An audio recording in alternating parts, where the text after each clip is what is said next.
시대를 초월하는 성경 말씀 시초성말 원소리 15강 출애굽기 1장에서 4장 번성과 학대 탄식 그리고 모세. 애굽에 들어간 이후 구원의 그림. 하나님은 계획과 목적이 있으셔서 하나님의 백성을 애굽으로 보내셨습니다.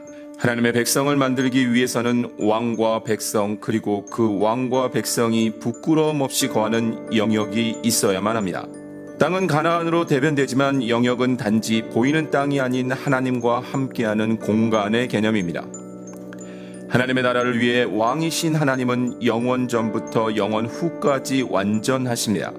그러나 하나님과 부끄러움이 없던 관계였을 때 에덴은 하나님의 나라였지만 아담과 하와의 범죄 이후 더 이상 에덴은 하나님의 나라가 되지 못했고 에덴에서 쫓겨난 아담과 하와와 그들의 자손들은 끊임없이 범죄함으로 온전한 하나님의 나라를 이룰 수 없었습니다.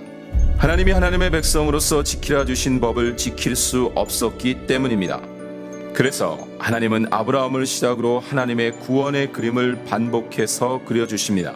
하나님의 구원은 먼저 이 세상, 풍요의 땅이지만 죄가 가득한 죄의 도성인 이 세상으로부터 불러내십니다. 그리고 세상에 둔 마음을 벗기시고 세상으로부터 마음을 끊게 하십니다. 그래야 마침내 이 세상이 하나님의 백성이 마음 두고 살 진정한 나라가 아님을 인식하고 인정하고 하나님의 나라 그 본향을 향하도록 하십니다. 그래서 이 땅에서는 화려하지 않아도 세상을 다 가진 자보다 더 복된 죽음을 맞이하도록 하십니다. 그리고 그 첫 단계로 이 세상을 상징하는 풍요의 땅으로부터 부르시는 것이고 끌어내시는 것입니다. 그래서 아브라함을 그 풍요의 땅 메소포타미아의 우르 지역에서 기근의 땅 가나안으로 부르신 것입니다.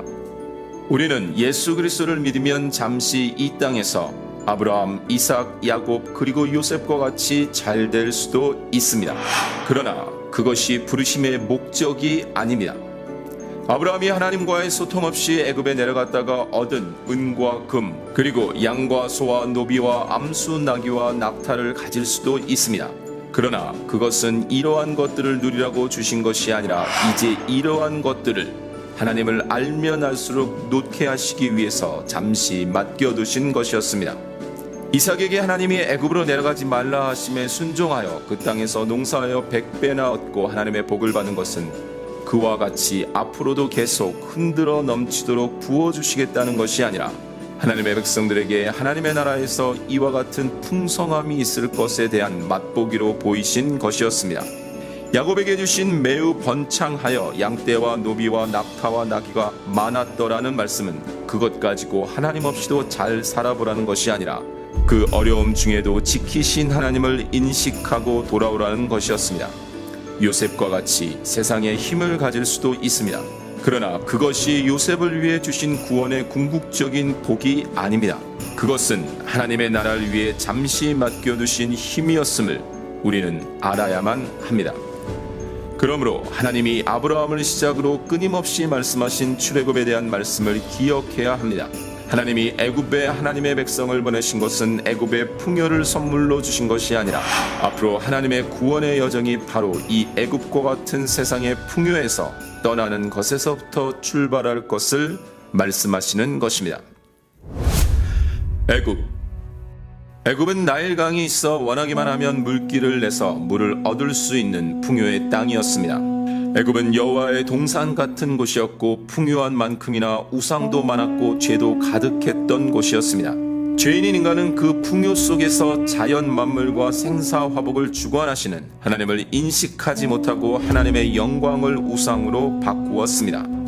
창세로부터 그의 보이지 아니하는 것들 곧 그의 영원하신 능력과 신성이 그가 만드신 만물에 분명히 보여 알려졌나니 그러므로 그들이 핑계하지 못할지니라. 하나님을 알 때 하나님을 영화롭게도 아니하며 감사하지도 아니하고 오히려 그 생각이 허망하여지며 미련한 마음이 어두워졌나니 스스로 지혜 있다 하나 어리석게 되어 썩어지지 아니하는 하나님의 영광을 썩어질 사람과 새와 짐승과 기어다니는 동물 모양의 우상으로 바꾸었느니라. 번성. 성경은 하나님의 백성들의 애굽에서의 상황이 생육하고 불어나 번성하고 매우 강하여 온 땅에 가득하게 되었다고 합니다. 심지어 학대를 받을수록 더욱 번성하였다고 합니다. 하나님이 생육과 번성 그리고 강함으로 온 땅에 가득하게 하심은 한 민족 한 나라를 만드심으로 하나님의 백성을 만드시기 위함이었지만 세상에서의 풍요, 누리고 즐기기 원하는 죄인들은 그 번성함의 원인을 알지 못합니다. 아브라함을 시작으로 야곱을 통해 그리고 요셉을 통해 반복된 출애굽의 유언은 부모에서 자식들로 전달되어 그들의 마음의 소원이 되어야만 했지만 애굽의 풍요는 역시나 그들의 마음을 빼앗기에 충분했습니다. 대대로 전해졌어야 할 믿음의 유산은 애굽의 풍요에 묻혀버린 것입니다. 요셉을 알지 못하는 왕. 하나님의 시간이 되어 야곱의 일행이 애굽에 내려간 지 400년이 지났습니다. 하나님이 아브라함에게 말씀하신 시간이 되었지만 하나님의 백성들은 출애굽을 원하지 않습니다. 어쩌면 출애굽에 대한 유언이 전설이 되었을지도 모릅니다. 이때 요셉을 알지 못하는 왕, 애굽의 기근을 구하고 각국의 기근을 구한 요셉의 공로를 알지 못하는 왕이 등장합니다. 그리고 그로 말미암아 하나님의 백성들에게 감독들이 세워지고 무거운 짐이 지워지고 괴롭힘을 당하는데 바로 그 왕을 위하여 국고성 비돔과 라암셋을 건축하는 노동을 하게 됩니다. 풍요를 즐기던 백성들의 눈에는 분명 고통이지만 우리는 알고 있습니다. 세상의 풍성함이 복이 아니라 하나님을 아는 것이 복이고 세상의 가난이 저주가 아니라 하나님을 모르는 것이 저주라는 것을 말입니다. 그러므로 하나님은 야곱에게도 그러신 것처럼 하나님의 백성 이스라엘 백성들도 숨통 조이기에 들어가실 것입니다. 학대. 요셉을 알지 못하는 왕으로 말미암아 괴로움과 노동이 시작되었고 성경은 그들이 학대를 받았다고 합니다. 심지어 애굽 왕은 히브리 산파들에게 태어나는 아이 중에 사내 아이는 모두 죽이고 그의 모든 백성에게 아들이 태어나거든 나일강에 던지라고 명령합니다. 하나님의 돌보심. 하나님은 하나님의 백성들의 생육과 번성을 돌보셨습니다. 그들이 애굽 왕으로부터 학대를 받을수록 더욱 번성케 하셨습니다. 애굽 왕의 명령을 받아 남자아이가 태어나면 다 죽여야 했지만 하나님은 하나님을 경외하여 애굽 왕의 명령을 어긴 산파들을 돌보셨습니다. 복이 하나님으로부터 온 것이 아니라면 고난을 불러오겠고 피할 길이 없겠지만 역경이 하나님으로부터 온 것이라면 복을 불러올 것이고 피할 길이 반드시 있을 것입니다. 탄식.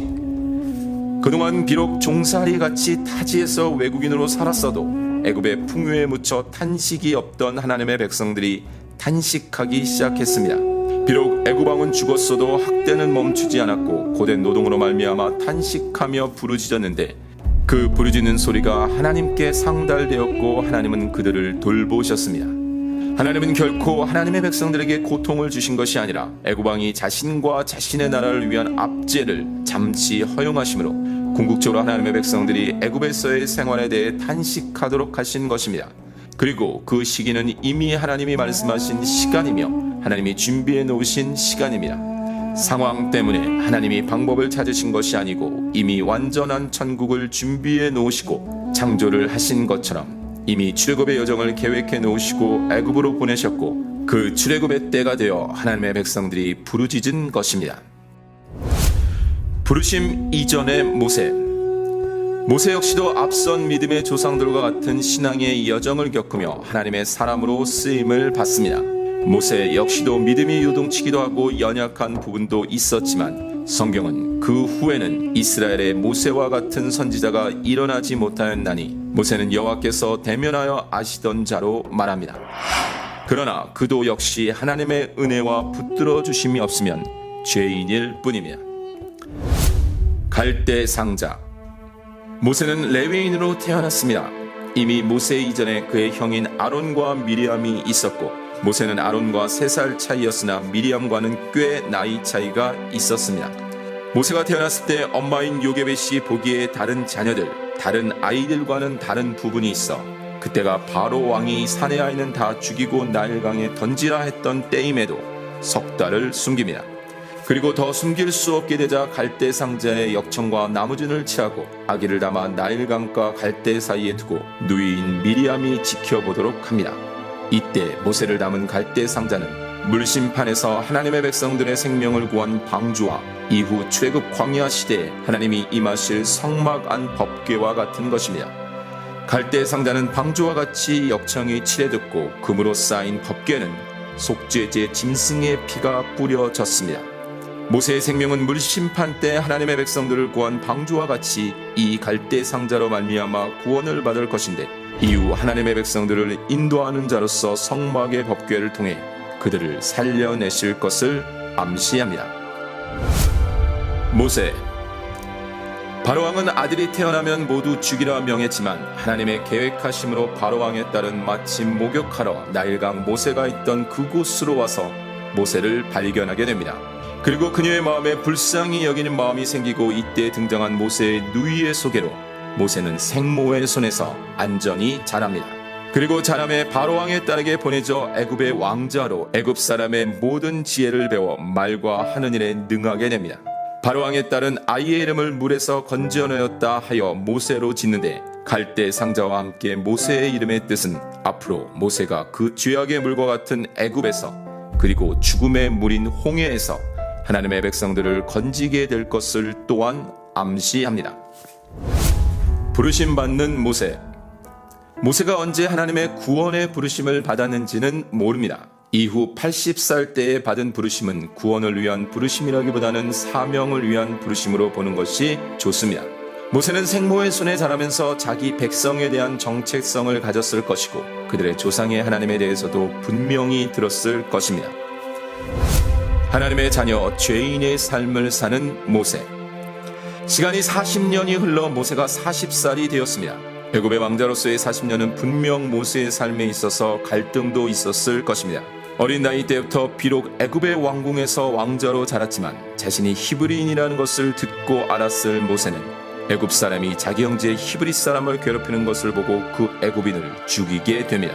그리고 다음 날은 두 히브리 사람들이 싸우는 것을 보고 중지하는데, 오히려 그들이 모세를 대적하는 것을 보고 바로왕을 피해 미디안 땅으로 도망을 치게 됩니다.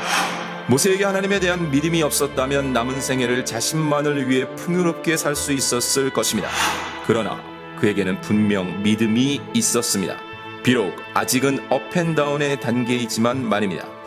믿음으로 모세는 장성하여 바로의 공주의 아들이라 칭함받기를 거절하고 도리어 하나님의 백성과 함께 고난받기를 잠시 죄악의 낙을 누리는 것보다 더 좋아하고 그리스도를 위하여 받는 수모를 애굽의 모든 보화보다 더 큰 재물로 여겼으니 이는 상 주심을 바라보며. 아직은 하나님의 때도 방법도 아닙니다. 애굽의 왕자로서 40년이면 실력과 능력 그리고 힘과 재능을 가진 모세가 생각한 대로 준비된 상황이었습니다. 모세는 하나님께서 자기의 손을 통하여 구원해 주시는 것을 형제들이 깨달으리라고 생각했지만 아직 출애굽에 대한 하나님의 때도 아니고 이스라엘 백성들을 구하기 위한 하나님의 방법도 아닙니다. 모세는 하나님이 자신을 사용해서 이스라엘 백성들을 구하실 충분한 준비가 되었다고 생각했습니다. 그러나 하나님이 모세를 통해서 하나님의 백성들을 구하실 방법은 이렇게 한두 사람이 아닌 이스라엘 백성 전체를 바벨론과 같은 애굽 땅에서 한꺼번에 불러내시는 더 큰 그림이었던 것입니다. 또 다시 40년. 결국 모세는 미디안 광야에 가서 40년을 더 준비를 합니다. 앞선 40년이 힘과 능력을 갖춘 제주를 준비하는 기간이었다면 이제 40년은 철저히 자기를 부인하고 죽어지는 덕을 갖출 기간인 것입니다. 만일 모세가 40의 혈기왕성한 때에 하나님의 사람으로 쓰임을 받았다면 이스라엘 백성들은 광야에서 하나님에 의해 죽기 전에 모세에게 맞아 죽었을지도 모릅니다. 모세는 미디안 땅에서 하나님이 준비해 두신 미디안 제사장 이드로와 그의 딸 십보라를 만나고 십보라와 결혼을 해서 아들을 낳고 이름을 게르솜이라 하는데, 그 뜻은 내가 타국에서 나그네가 되었다는 것입니다. 이 나그네 역시 갈대 상자와 모세의 이름과 함께 앞으로 모세의 사명을 암시하고 있는 것입니다. 모세는 미래를 알지 못하기에 자신이 40년간 죽어질 이 광야가 바로 향후 하나님의 백성과 걸어가야 할 그 길인 것을 알지 못할 것입니다. 하나님은 이처럼 하나님의 백성들을 위한 출애굽을 위해 하나님의 사람을 준비하셨습니다. 이스라엘 백성들은 고된 노동으로 말미암아 탄식하며 부르짖었지만 하나님은 창세 전에 모든 것을 정확히 계획하시고 지금도 진행하고 계시는 것입니다. 나그네의 삶을 사는 모세, 사명의 부르심 받음. 모세가 사명의 부르심을 받습니다. 요셉과 같은 사명의 부르심을 받는 것입니다. 모세는 장인의 양떼를 쳤는데 어느 날 호렙산에 이르렀습니다. 그리고 그곳에서 하나님을 만나는데 하나님은 그곳에서 모세를 기다리고 계셨습니다. 모세는 불이 붙은 떨기나무가 타지 않음을 보고 다가갔는데 그 불꽃 사이에서 하나님이 모세를 부르십니다. 하나님은 야곱에게 하신 말씀과 같이 아니 이젠 야곱의 이름까지 넣어 나는 내 조상의 하나님이니 아브라함의 하나님, 이삭의 하나님, 야곱의 하나님이라 하십니다. 이제 모세에게도 그리고 이스라엘 백성에게도 그 조상들에게와 같이 하나님이 되시겠다는 것입니다. 하나님은 애굽에 있는 하나님의 백성의 고통을 분명히 보고 그들의 부르짖음을 듣고 그 근심을 안다고 하십니다. 그래서 하나님이 내려가서 그들을 애굽인의 손에서 건져내고 그들을 그 땅에서 인도하여 젖과 꿀이 흐르는 땅으로 데려간다고 하십니다. 그리고 모세에게 가라고 하십니다. 하나님이 모세를 보내시고 하나님이 하나님의 백성 이스라엘 자손을 애굽에서 인도하시겠다고 하십니다. 주체가 하나님입니다. 하나님이 하시겠다는 것입니다. 그러나 이 모든 역사에 하나님이 무엇을 하셨고 하실 것인지를 모르는 모세는 바로 순종하지 못합니다. 자신이 어떻게 준비되어 있는지 모르는 모세는 내가 누구이기에 바로에게 가며 이스라엘 자손을 애굽에서 인도하여 내리까를 시작으로 그들이 내게 묻기를 그의 이름이 무엇이냐 하리니 내가 무엇이라고 그들에게 말하리이까. 그들이 나를 믿지 아니하며 내 말을 듣지 아니하고 이르기를 여호와께서 내게 나타나지 아니하셨다 하리이다. 오 주여 나는 본래 말을 잘하지 못하는 자니이다. 심지어 오 주여 보낼 만한 자를 보내소서라고 합니다. 그러나 지금 모세의 순종하지 못함은 불순종으로 보기보다는 모세의 죽어짐으로 보는 것이 좋습니다.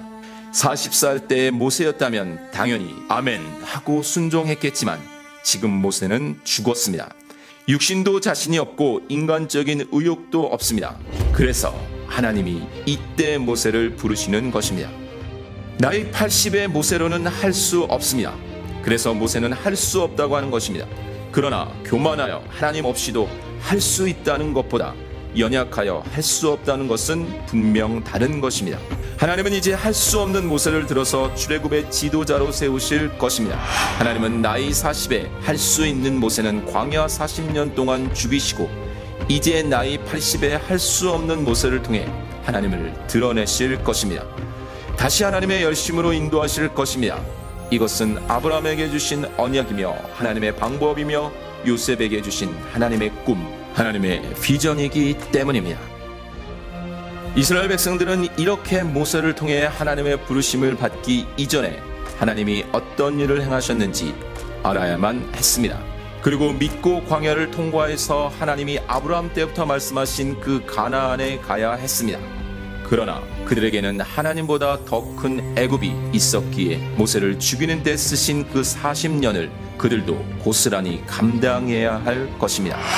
광야에서 말입니다. 16강 출애굽기 5장에서 15장 10가지 재앙, 유월절, 홍해 세례, 구름기둥과 불기둥. 이제 하나님은 출애굽의 역사를 통해 오고 오는 모든 세대들에게 하나님의 구원 역사를 드러내실 것입니다. 이미 아브라함을 시작으로 드러내신 하나님의 나라의 그 열심을 한 민족 이스라엘을 통해 다시 펼쳐가실 것입니다.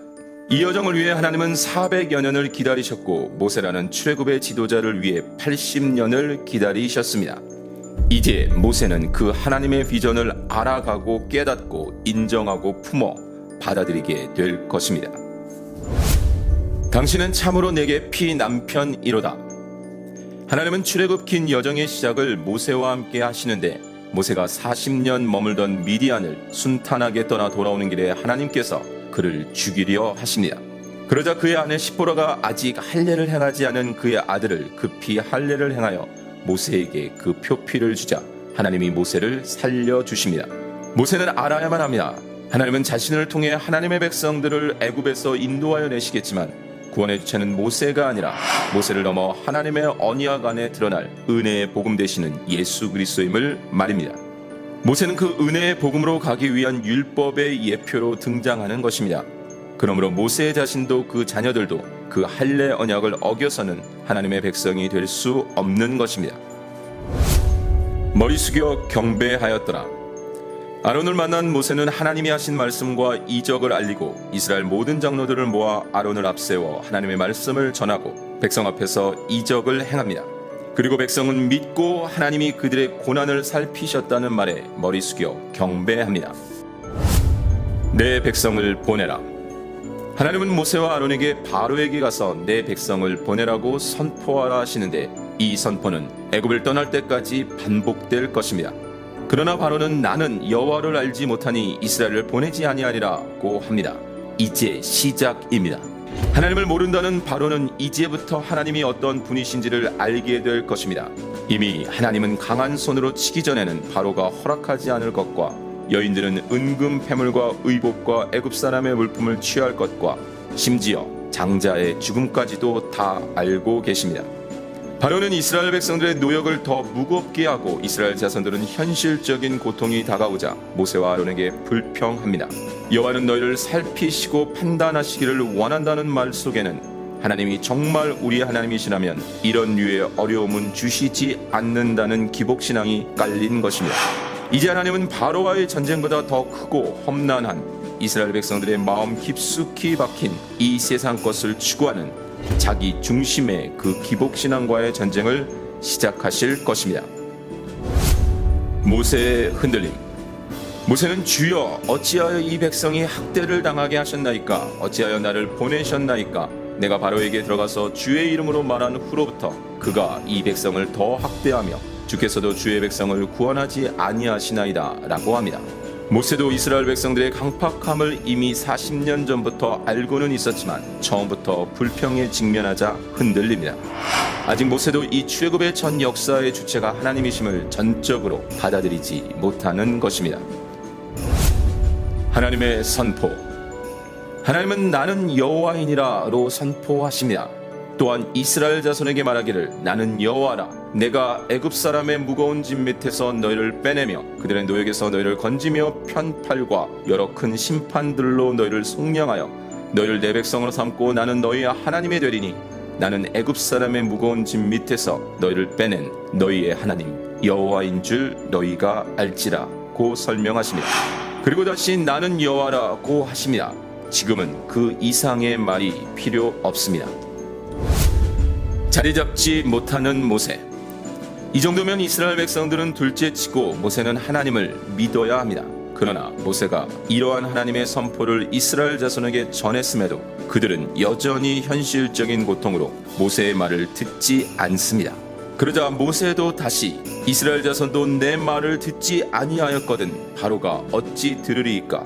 나는 입이 둔한 자니이다 라고 합니다. 아직 모세에게도 시간이 필요합니다. 이제 성경은 잠시 숨고르기를 하며 하나님과 모세 그리고 이스라엘 백성들 간의 긴장을 벗어나 야곱으로 시작되는 레위 자손의 족보를 말씀합니다. 물론 그 전부터이지만 하나님은 이미 야곱 때부터 모세와 아론을 준비해 두셨다는 것입니다.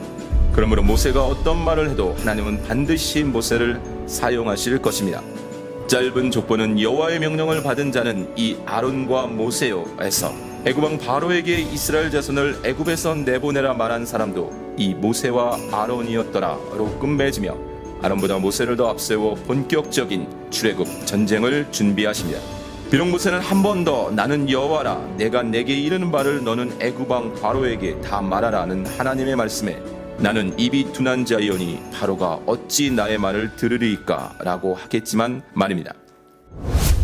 출애굽 전쟁이 필요한 이유 10가지 재앙은 내가 내 손을 애굽에 뻗쳐 여러 큰 심판을 내리고 네 군데 내 백성 이스라엘 자손을 그 땅에서 인도하여 낼지라 내가 내 손을 애굽 위에 펴서 이스라엘 자손을 그 땅에서 인도하여 낼 때에야 애굽 사람이 나를 여호와인 줄 알리라는 말로 시작합니다. 하나님은 이 출애굽 전쟁을 치르시면서 내가 여호와다는 말씀과 내가 여호와인 줄 알리라는 말씀을 반복하여 선포하십니다. 또한 이 전쟁이 하나님과 바로의 힘겨루기 전쟁이 아닌 하나님의 계획 안에 이미 말씀하신 대로 진행되는 전쟁임을 드러내십니다. 먼저 전초전으로 뱀이 된 아론의 지팡이가 애굽 요술사들의 뱀이 된 지팡이를 삼켜 버립니다. 그러나 바로의 마음은 완악합니다. 아직 시작도 아닙니다. 10가지 재앙은 사실 바로와 애굽 사람들을 위한 재앙뿐 아니라 이스라엘 자손들을 향한 하나님 드러내기였습니다. 이스라엘 자손들은 400년이 넘는 시간 동안 풍요의 땅 애굽에 머물며 크고 작은 수많은 잡신들을 마음에 품고 귀로만 전해져 온 여호와 하나님은 잊은 지 오래였습니다. 그래서 하나님은 하나님의 백성들에게 다시 그 여호와 하나님을 드러내고 그 이스라엘 백성들 마음 안에 있는 신들을 몰아내기 위한 전쟁을 시작하셨던 것입니다. 9가지 재앙. 첫 번째 재앙은 피 재앙으로 나일강 물이 모두 피로 변하여 생명의 상징인 피와 그들의 우상인 나일강이 오히려 화가 되는 재앙이었습니다. 두 번째 재앙은 다산을 상징하는 개구리 재앙으로 지나친 개구리의 숫자는 오히려 화가 되는 재앙이었습니다. 세 번째 재앙은 이 재앙으로 이가 가축뿐 아니라 사람을 괴롭혔는데 그들의 생명의 신이 아무것도 할 수 없는 재앙이었습니다. 네 번째 재앙은 파리 재앙으로 파리떼로 말미암아 땅이 황폐해져도 역시 그들의 신들이 아무것도 할 수 없는 재앙이었습니다. 다섯 번째 재앙은 악질의 재앙으로 가축들이 다 죽어 나가는데도 그들의 가축의 신이 아무것도 할 수 없는 재앙이었습니다. 여섯 번째 재앙은 독종 재앙으로 사람과 가축의 해가 되었지만 역시 애굽의 병마와 우슬의 신들은 아무것도 할 수 없는 재앙이었습니다. 일곱 번째 재앙은 우박 재앙으로 하늘에서 우박의 불덩이가 섞여 내려도 그들의 하늘의 신은 아무것도 할 수 없는 재앙이었습니다. 여덟 번째 재앙은 메뚜기 재앙으로 메뚜기가 우박을 피해 남은 곡물과 나무를 다 먹어치우고 애굽 땅에 가득해도 곡물의 신은 아무것도 할 수 없는 재앙이었습니다. 아홉 번째 재앙은 어둠 재앙으로 3일간 애굽 온 땅에 어둠이 덮여도 그들의 태양신은 아무것도 할 수 없는 재앙이었습니다. 첫 번째 재앙과 두 번째 재앙은 애굽의 요술사들도 흉내를 냅니다. 그러나 세 번째 재앙부터는 흉내를 내지 못합니다. 또한 네 번째 재앙부터는 이스라엘 백성들이 사는 고센 땅에는 재앙의 피해가 없습니다. 하나님이 하나님의 백성과 바로의 백성을 구분하신 것입니다. 여섯 번째 독종 재앙 때는 애굽의 요술사들도 악성 종기로 고통을 받았고 일곱 번째 우박 재앙 때는 바로의 신하 중에 하나님의 말씀을 두려워한 자들은 그 종들과 가축을 피하여 드렸습니다. 여덟 번째 메뚜기 재앙 때는 바로의 신하들도 바로 왕에게 그 사람들을 보내어 그들의 하나님 여호와를 섬기게 하소서. 왕은 아직도 애굽이 망한 줄을 알지 못하시나이까 라고 하였습니다. 재앙이 진행되는 동안 바로의 마음은 시종일관 완강하고 완악했습니다. 하나님이 바로의 마음을 강팍하게 하신 것이 아니라 바로가 그의 죄인의 마음, 자기 중심의 마음대로 살도록 두신 것으로 보는 것이 좋습니다. 바로는 네 번째 재앙 때 너희는 가서 이 땅에서 너희 하나님께 제사를 드리라. 내가 너희를 보내리니 너희가 너희 하나님 여호와께 광야에서 제사를 드릴 것이나 너무 멀리 가지는 말라고 하였으나 다시 마음이 완악해졌습니다. 그리고 일곱 번째 재앙 때 내가 너희를 보내리니 너희가 다시는 머물지 아니하리라고 하였지만 다시 완악해졌고 여덟 번째 재앙 때 너희 장정만 가서 여호와를 섬기라고 하여 가족은 두고 가라 했지만 다시 마음이 완악해졌습니다. 또한 아홉 번째 재앙 때 너희는 가서 여호와를 섬기되 너희의 양과 소는 머물러 두고 너희 어린 것들은 너희와 함께 갈지니라고 하여 이번에는 가족은 함께 가되 소유는 두고 가라 했지만 역시 마음이 완악해졌습니다. 아직 바로의 때가 아닌 것입니다. 우리는 알고 있습니다. 이미 모세가 애굽에 다시 오기 전에 하나님은 10번째 재앙인 장자의 죽음을 말씀하신 것을 말입니다. 바로와의 힘겨루기가 아닌 하나님이 주체가 되어 진행하시는 것입니다. 10번째 재앙. 이제 한 가지 재앙이 남았습니다. 하나님은 내가 이제 한 가지 재앙을 바로와 애굽에 내린 후에야 그가 너희를 여기서 내보내리라고 하십니다. 이 10번째 장자의 죽음 재앙은 애굽의 모든 첫 태생은 사람도 짐승도 다 죽이실 재앙으로 여전히 애굽의 생명의 신은 아무것도 할 수 없는 재앙입니다.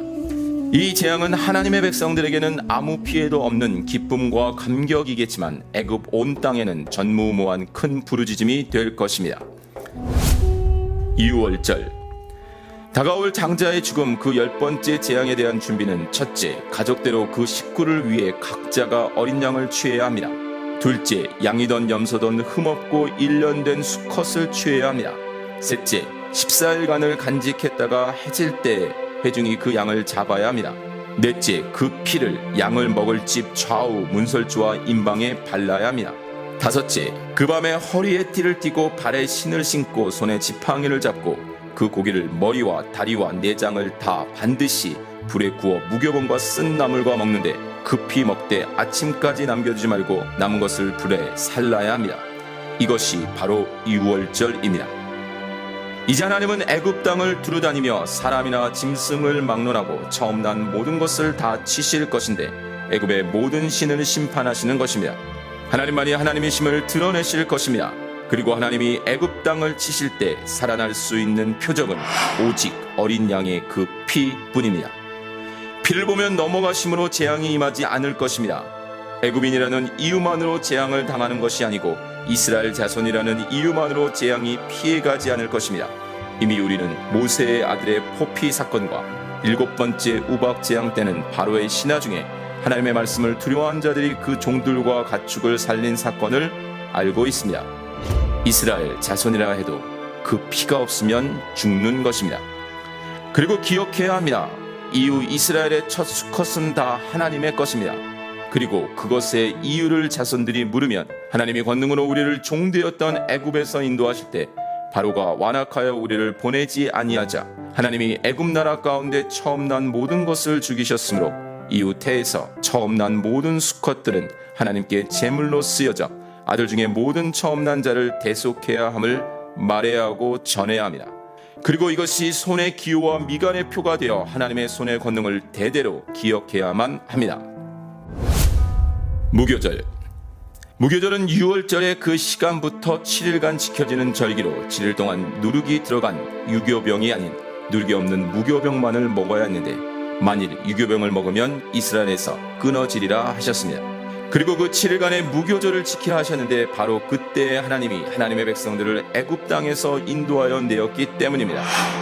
절기를 지키며 하나님을 기억하라시는 것입니다. 세상 모든 절기는 사건이 생기고 그 사건을 기념하고 기억하기 위해 제정되지만 하나님의 절기는 하나님이 먼저 명하시고 사건이 생깁니다. 역사를 주관하시는 분이 하나님이시기 때문에 그렇습니다.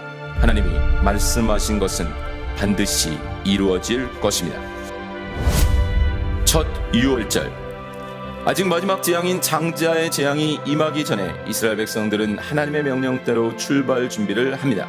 가족대로 유월절 양을 잡고 우슬초 묶음으로 그 피를 적셔 그 피를 문 인방과 좌우 설주에 뿌리고 아침까지 한 사람도 집 밖을 나가지 말아야 합니다. 그리고 이 일을 규례로 삼아 자손들이 대대로 영원히 지켜야 합니다. 이 모든 하나님의 말씀을 모세를 통해 들은 백성들은 머리 숙여 경배합니다. 아직은 하나님을 그들의 하나님으로 받아들인 것은 아니지만 지난번 때와는 조금 다른 경배인 것입니다. 장자의 죽음. 마침내 유월절 그 밤에 하나님이 하나님께서 말씀하신 대로 애굽 땅에 처음 난 모든 것을 치시는데 바로의 장자부터 가축의 첫 새끼까지 치심으로 애굽에 큰 부르짖음이 있었습니다. 그러자 바로는 모세와 아론에게 너희의 말대로 가서 여호와를 섬기되 너희가 말한 대로 짐승까지 다 몰아가라고 합니다. 사실 나오는 모양보다는 쫓겨 나오는 모양입니다.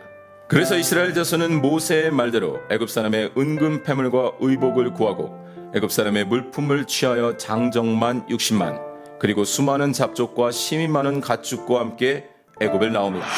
애굽에 거주한 지 430년이 끝나는 그날에 하나님의 백성이 애굽 땅에서 나온 것입니다. 우리도 매 순간 기억해야 합니다.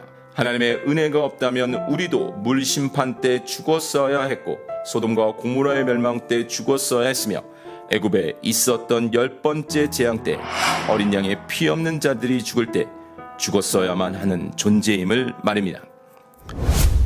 홍해 세례. 전능하신 하나님은 그분의 권능으로 하나님의 백성들을 더 쉽고 빠르게 애굽으로부터 불러내실 수도 있으셨지만 출애굽 전쟁을 치르시고 홍해를 건너는 과정을 거치도록 하십니다. 이유가 있기 때문입니다. 첫째, 하나님은 출애굽 전쟁과 홍해 사건을 통해서 세상의 상징인 애굽은 심판하시고 하나님의 백성은 구원하시는 장면을 동시에 보여주고 계십니다. 이 심판과 구원의 역사는 이미 물 심판 때와 소돔성의 심판 때 보이셨고 앞으로도 반복하실 것이며 예수 그리스도의 재림으로 완성하실 것입니다. 하나님은 이 모든 과정을 통해 영광 받으시고 하나님을 하나님으로 알리실 것입니다. 둘째, 출애굽도 홍해를 건넘도 모든 구원의 역사는 이스라엘 자손들의 자격이나 공로가 아닌 전적인 하나님의 주권이요 권능임을 선포하시기 위함입니다. 홍해 앞에 이른 하나님의 백성들이 할 수 있는 일은 두려움, 부르짖음, 원망밖에는 없었지만 하나님은 모세에게도 그리하셨듯이 하나님의 백성을 향한 하나님의 사랑으로 말미암아 구원을 행하실 것입니다. 셋째, 홍해를 건너는 과정을 통해 하나님은 하나님의 백성들의 애굽의 삶을 죽이시고 새로운 삶으로 다시 태어나는 의식을 주시는 것입니다. 그래서 바울은 이 사건을 세례로 말합니다. 그러나 이것은 그저 의식일 뿐이며 후에 믿음 안에서 죄인의 신분이 죽어지는 성령의 변화가 예수 그리스도로 말미암아 이루어질 것입니다. 이스라엘 자손들이 모세에게 속하여 홍해를 건너므로 세례를 받았듯이 우리는 예수 그리스도에게 속하여 천국에 들어갈 것입니다. 하나님은 그들의 하나님이 되시고 그들은 하나님의 백성이 될 것입니다. 하나님은 패역한 하나님의 백성들에게 새 언약과 새 마음을 주셔서라도 반드시 그렇게 하고 마실 것입니다. 구원의 찬양. 이스라엘 자손들은 이제 하나님의 능력을 애굽에서 그리고 홍해에서 보았습니다. 그리고 하나님을 경외하였습니다. 처음 모세를 통한 구원 계획을 들었을 때 하던 경배와 출애굽 전쟁을 목격하고 한 경배와 지금은 또 다른 것입니다. 모세는 주의 인자하심으로 주께서 구속하신 백성을 인도하시되 주의 힘으로 그들을 주의 거룩한 처소에 들어가게 하시나이다 라고 합니다. 하나님의 백성들을 하나님 안으로 품으셨다는 것입니다. 이제 하나님의 백성을 품으시는 그 처소는 성막과 성전을 거쳐 예수 그리스도로 갈 것입니다. 그러나 우리는 알고 있습니다. 한 달이 지나면 먹을 것 때문에, 아니 그 전부터 마실 것 때문에 하나님을 경외하던 이들이 하나님을 원망하는 자들로 바뀔 것을 말입니다. 그래서 출애굽 전쟁과 홍해 사건은 구원의 여정에서 완성이 아닌 시작인 것입니다. 이제 하나님의 백성은 구원은 받았으나 성화를 위한 성숙의 과정을 달려가야 합니다. 아브라함과 야곱의 업앤다운을 더 심하게 반복할 것입니다. 하나님이 원하시는 하나님의 나라가 이루어지기까지 말입니다. 구름 기둥과 불 기둥. 출애굽과 동시에 주어진 하나님의 인도는 바로 구름 기둥과 불 기둥이었습니다. 구름 기둥은 낮에 뜨거운 태양으로부터, 그리고 불 기둥은 밤에 추위를 막아준 보호의 기능보다는 애굽을 나오면서부터 광야 여정이 끝날 때까지 함께 하신 하나님의 임재와 하나님의 인도하심으로 보는 것이 좋습니다. 하나님은 낮에는 구름 기둥으로 밤에는 불 기둥으로 백성 앞에서 떠나지 아니하셨고, 하나님의 백성들은 낮에는 여호와의 구름이 성막 위에 있고 밤에는 불이 그 구름 가운데 있음을 그들이 행진하는 길에서 보며 따랐습니다. 그들은 구름이 성막 위에 머무는 동안에는 진영에 머물렀고 구름이 떠오르면 행진하였습니다. 그러므로 구름 기둥과 불 기둥은 구원받은 하나님의 백성에게 임하시는 성령의 내주하심의 역사를 말합니다. 17강 출애굽기 16장에서 18장 광야의 음식, 전쟁, 지도자. 하나님의 백성들의 출애굽은 세상의 풍요와 수많은 우상의 나라 애굽으로부터 하나님의 전적인 주권과 능력에 의해 이루어졌습니다. 모세의 찬양과 그의 누이 미리암의 찬양은 그들의 큰 기쁨을 드러내고 있습니다. 이미 하나님이 아브라함에게 말씀하신 그 400년의 시간이 지나고 하나님의 사람 모세를 준비하신 하나님은 애굽에서 하나님의 백성들의 탄식과 부르짖음에 맞추어 마침내 모세를 부르셨습니다. 9번의 재앙을 통해 출애굽 전쟁을 치르시고 이미 준비되고 예고된 10번째 전쟁, 장자의 죽음, 그리고 홍해 사건을 통해 애굽 사람들뿐 아니라 이스라엘 백성들에게도 하나님만이 하나님이심을 드러내셨습니다. 유월절 어린 양의 피로 말미암아 살아난 이스라엘 백성들은 이 유월절 그리고 이어지는 7일간의 무교절을 대대로 지키며 하나님의 권능을 기억해야만 합니다. 그리고 마침내 이 유월절 사건과 같이 진정한 어린 양으로 오실 예수 그리스도의 보혈의 공로로 말미암아 하나님의 영적 백성들을 완전한 하나님의 나라로 데려가시기 위해 출세상을 시키실 것입니다. 그러므로 출애굽의 전쟁을 치르시고 유월절 어린 양의 피를 지나 홍해를 건너게 하심은 이스라엘 민족만을 위함이 아닌 오고 오는 세대의 하나님의 백성을 위한 그림으로 제시된 것입니다. 이제 여기까지는 황금길이었습니다. 비록 하나님의 구원 계획을 들은 초반에는 모세도 흔들리고 이스라엘 자손들도 투덜거렸지만 그들은 하나님의 권능에 업혀 황금길을 지나왔습니다. 물론 앞으로도 하나님은 그들을 하나님의 사랑으로 돌보실 것이지만 이제 잠시 광야를 통과해야만 합니다. 홍해바다를 육지로 건너가고 물은 좌우에 벽이 된 상태에서 건너고 애굽 군대의 비참한 죽음을 목격할 때까지는 좋았습니다. 그러나 그 구원의 감격을 진정하고 돌아보니 가나안이라는 젖과 꿀이 흐르는 땅으로 이어지는 푸른 초장이 펼쳐져 있지 않았습니다. 대신 광야, 낮에는 더위에 밤에는 추위에 땅이 곡물과 채소를 만들어낼 수 없는 척박한 광야가 그들의 눈앞에 푸른 초장 대신 펼쳐져 있었습니다. 하나님과 하나님의 백성. 하나님의 나라에는 왕과 백성 그리고 땅이 있어야 합니다. 왕이신 하나님은 아브라함을 시작으로 하는 이스라엘 백성을 모델로 하나님의 백성을 만드셨고 그 백성을 세상의 영역인 애굽으로 보내시고 다시 그 애굽에서 출애굽시키심으로 가나안 땅으로 인도하고 계십니다. 그런데 하나님의 나라에서 하나님의 백성으로 하나님의 백성답게 살기 위해서는 누가 왕이냐는 것이 매우 중요합니다. 당연히 하나님이 왕이시지만 하나님의 백성으로 하나님의 백성답게 살아야 할 백성들이 오히려 왕이 되어 하나님을 종으로 만드는 곳이 바로 애굽이었던 것입니다. 그들은 그들의 번성과 풍요를 위해 수많은 신을 섬겼는데 그것은 그 신을 사랑하거나 그 신의 영광을 위해 섬긴 것이 아닙니다. 비록 그들이 준 이름이고 그들이 부여한 능력이지만 그 신의 신적 능력을 빌어 그들이 이 세상에서 더 왕다운 삶을 살기 원했던 것입니다. 바로 그것이 신부는 종이지만 마음이 왕인 것입니다. 그러므로 하나님의 나라에서 가장 중요한 왕권을 하나님께 두고 그 하나님을 왕으로 모신 백성이 바로 하나님의 백성이라고 불리는 것입니다. 그래서 하나님의 나라에서 중요한 것이 바로 관계입니다. 하나님이 종 되시고 백성이 왕 되는 관계가 아니라 하나님이 왕 되시고 백성이 백성 되며 자녀 되고 종 되고 자원하는 종이 된 백성을 친구 삼아 주시고 하나님의 동력자가 되도록 해주시는 그 왕과 백성의 관계가 바로 서 있는 곳, 그곳이 바로 하나님의 나라입니다. 그 하나님의 나라는 보이는 땅에 제한되지 않고 보이지 않는 영역으로 확대되어 성령과 함께 동행하는 의와 평강과 희락의 나라입니다. 광야를 통과해야만 하는 이유. 그 하나님의 나라를 가기 위해서 하나님을 하나님으로 인정하는 하나님의 백성이 되기 위해서는 광야를 통과해야만 합니다. 내 하나님 여호와께서 이 40년 동안에 내게 광야길을 걷게 하신 것을 기억하라. 이는 너를 낮추시며 너를 시험하사 내 마음이 어떠한지 그 명령을 지키는지 지키지 않는지 알려 하심이라.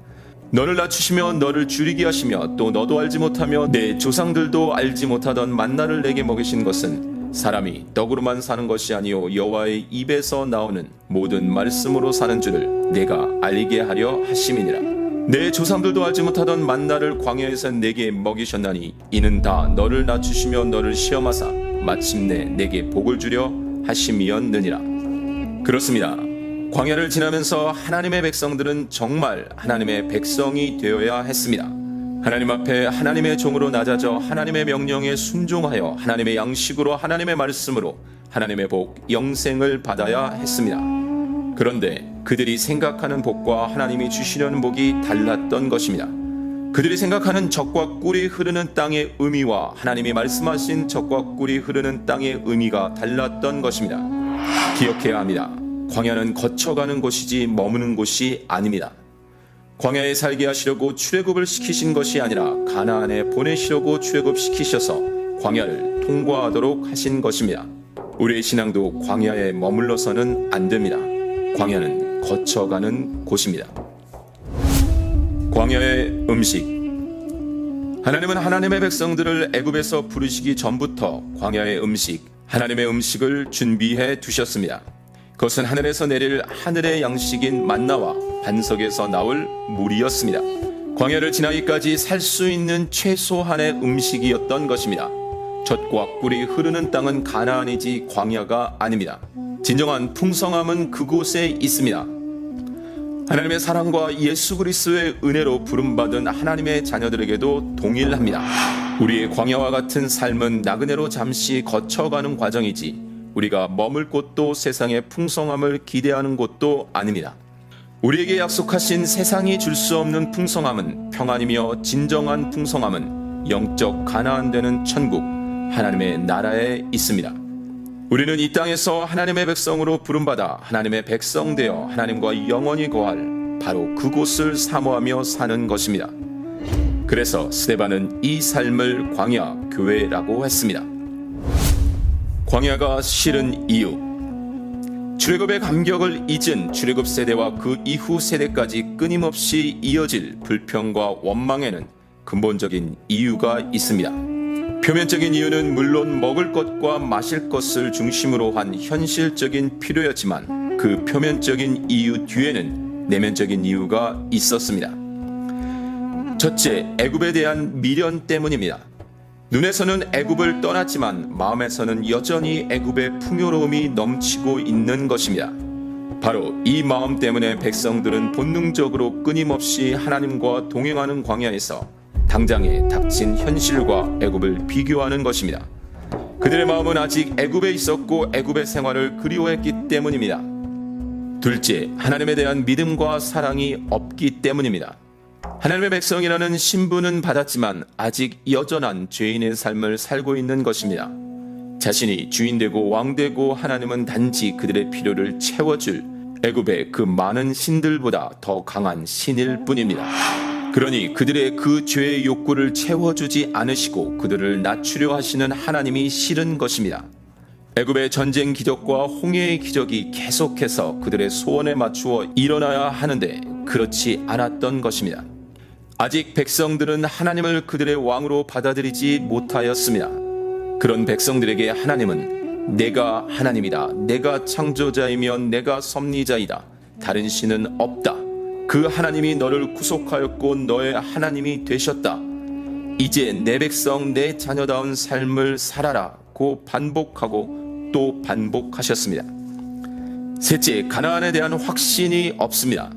애굽을 하나님의 강권적인 역사로 일사천리로 나오기는 했지만 가나안에 이 광야를 통해서라도 꼭 가야만 할 확신이 그들에게는 없습니다. 그들에게는 애굽이든 광야든 그들의 소원만 충족되는 곳이면 되는데 아직 가보지 않은 가나안에 대해서는 확신이 없습니다. 종살이와 같은 곳이라 해도 그들의 기반과 삶과 마음이 있던 애굽을 나올 만큼 가나안이 더 풍성한 곳이라는 확신만 있다면 어려워도 가겠지만 그들에게는 그 확신이 없습니다. 그래서 가나안을 가는 길 광야가 그들에게는 아무것도 없는 나쁜 곳이 되었고 불평과 원망 가득한 목소리로 애굽으로 돌아가기를 원하는 것입니다. 이 세 가지 원인을 극복할 유일한 단 한 가지 방법은 바로 신랑에 대한 사랑입니다. 신부는 그 신랑에 대한 사랑만 분명하면 살아온 삶 전체를 부인하고 전혀 다른 생활 환경에서 죽도록 고생을 한다 해도 그 신랑에 대한 사랑만 분명하면 부모도 떠나 야반 도주라도 할 것입니다. 신부는 그 신랑에 대한 사랑만 분명하면 모든 지나온 과거와 불확실한 미래도 극복할 것입니다. 그 신랑에 미치면 보이는 것이 보이지 않고 보이지 않는 것도 보이는 것처럼 살 것입니다. 그 신랑에 대한 사랑이 식어지고 그 신랑에 대한 미침에서 깨어나기 전까지는 말입니다. 그러나 그 사랑이 식어지면 그래서 제 정신을 차리면 큰일입니다. 바로 현실이 보이게 되는 것입니다. 우리가 무엇을 마실까? 출애굽하여 홍해를 건넌 백성들이 광야를 통과합니다. 수르 광야를 들어가 3일을 걸었는데 물이 없습니다. 그리고 이른 곳 마라는 물이 있어서 마실 수 없습니다. 그러자 그들의 입에서 우리가 무엇을 마실까라는 원망이 나옵니다. 기억해야 합니다. 하나님은 아브라함을 비옥한 땅이었던 메소포타미아로부터 부르실 때 그곳보다 더 비옥하고 좋은 땅으로 보내시려고 했는데 방향을 잘못 잡아 곧 기근이 닥칠 가나안 땅으로 인도하신 것이 아닙니다. 구원은 바로 그 세상의 풍요를 벗어내는 과정이기 때문입니다. 이스라엘 백성들이 이른 곳 마라에서 쓴 물을 통해 그들이 과거가 사실은 단 것이 아닌 쓴 것이었음을 알고 진짜 단 것을 찾고자 했어야 했지만 그들은 그들의 입을 즐겁게 할 단 것을 찾은 것입니다. 결국 광야의 길을 걷게 하신 이유가 너를 시험하사라고 하셨는데 역시나 백성들은 원망을 답으로 내놓습니다.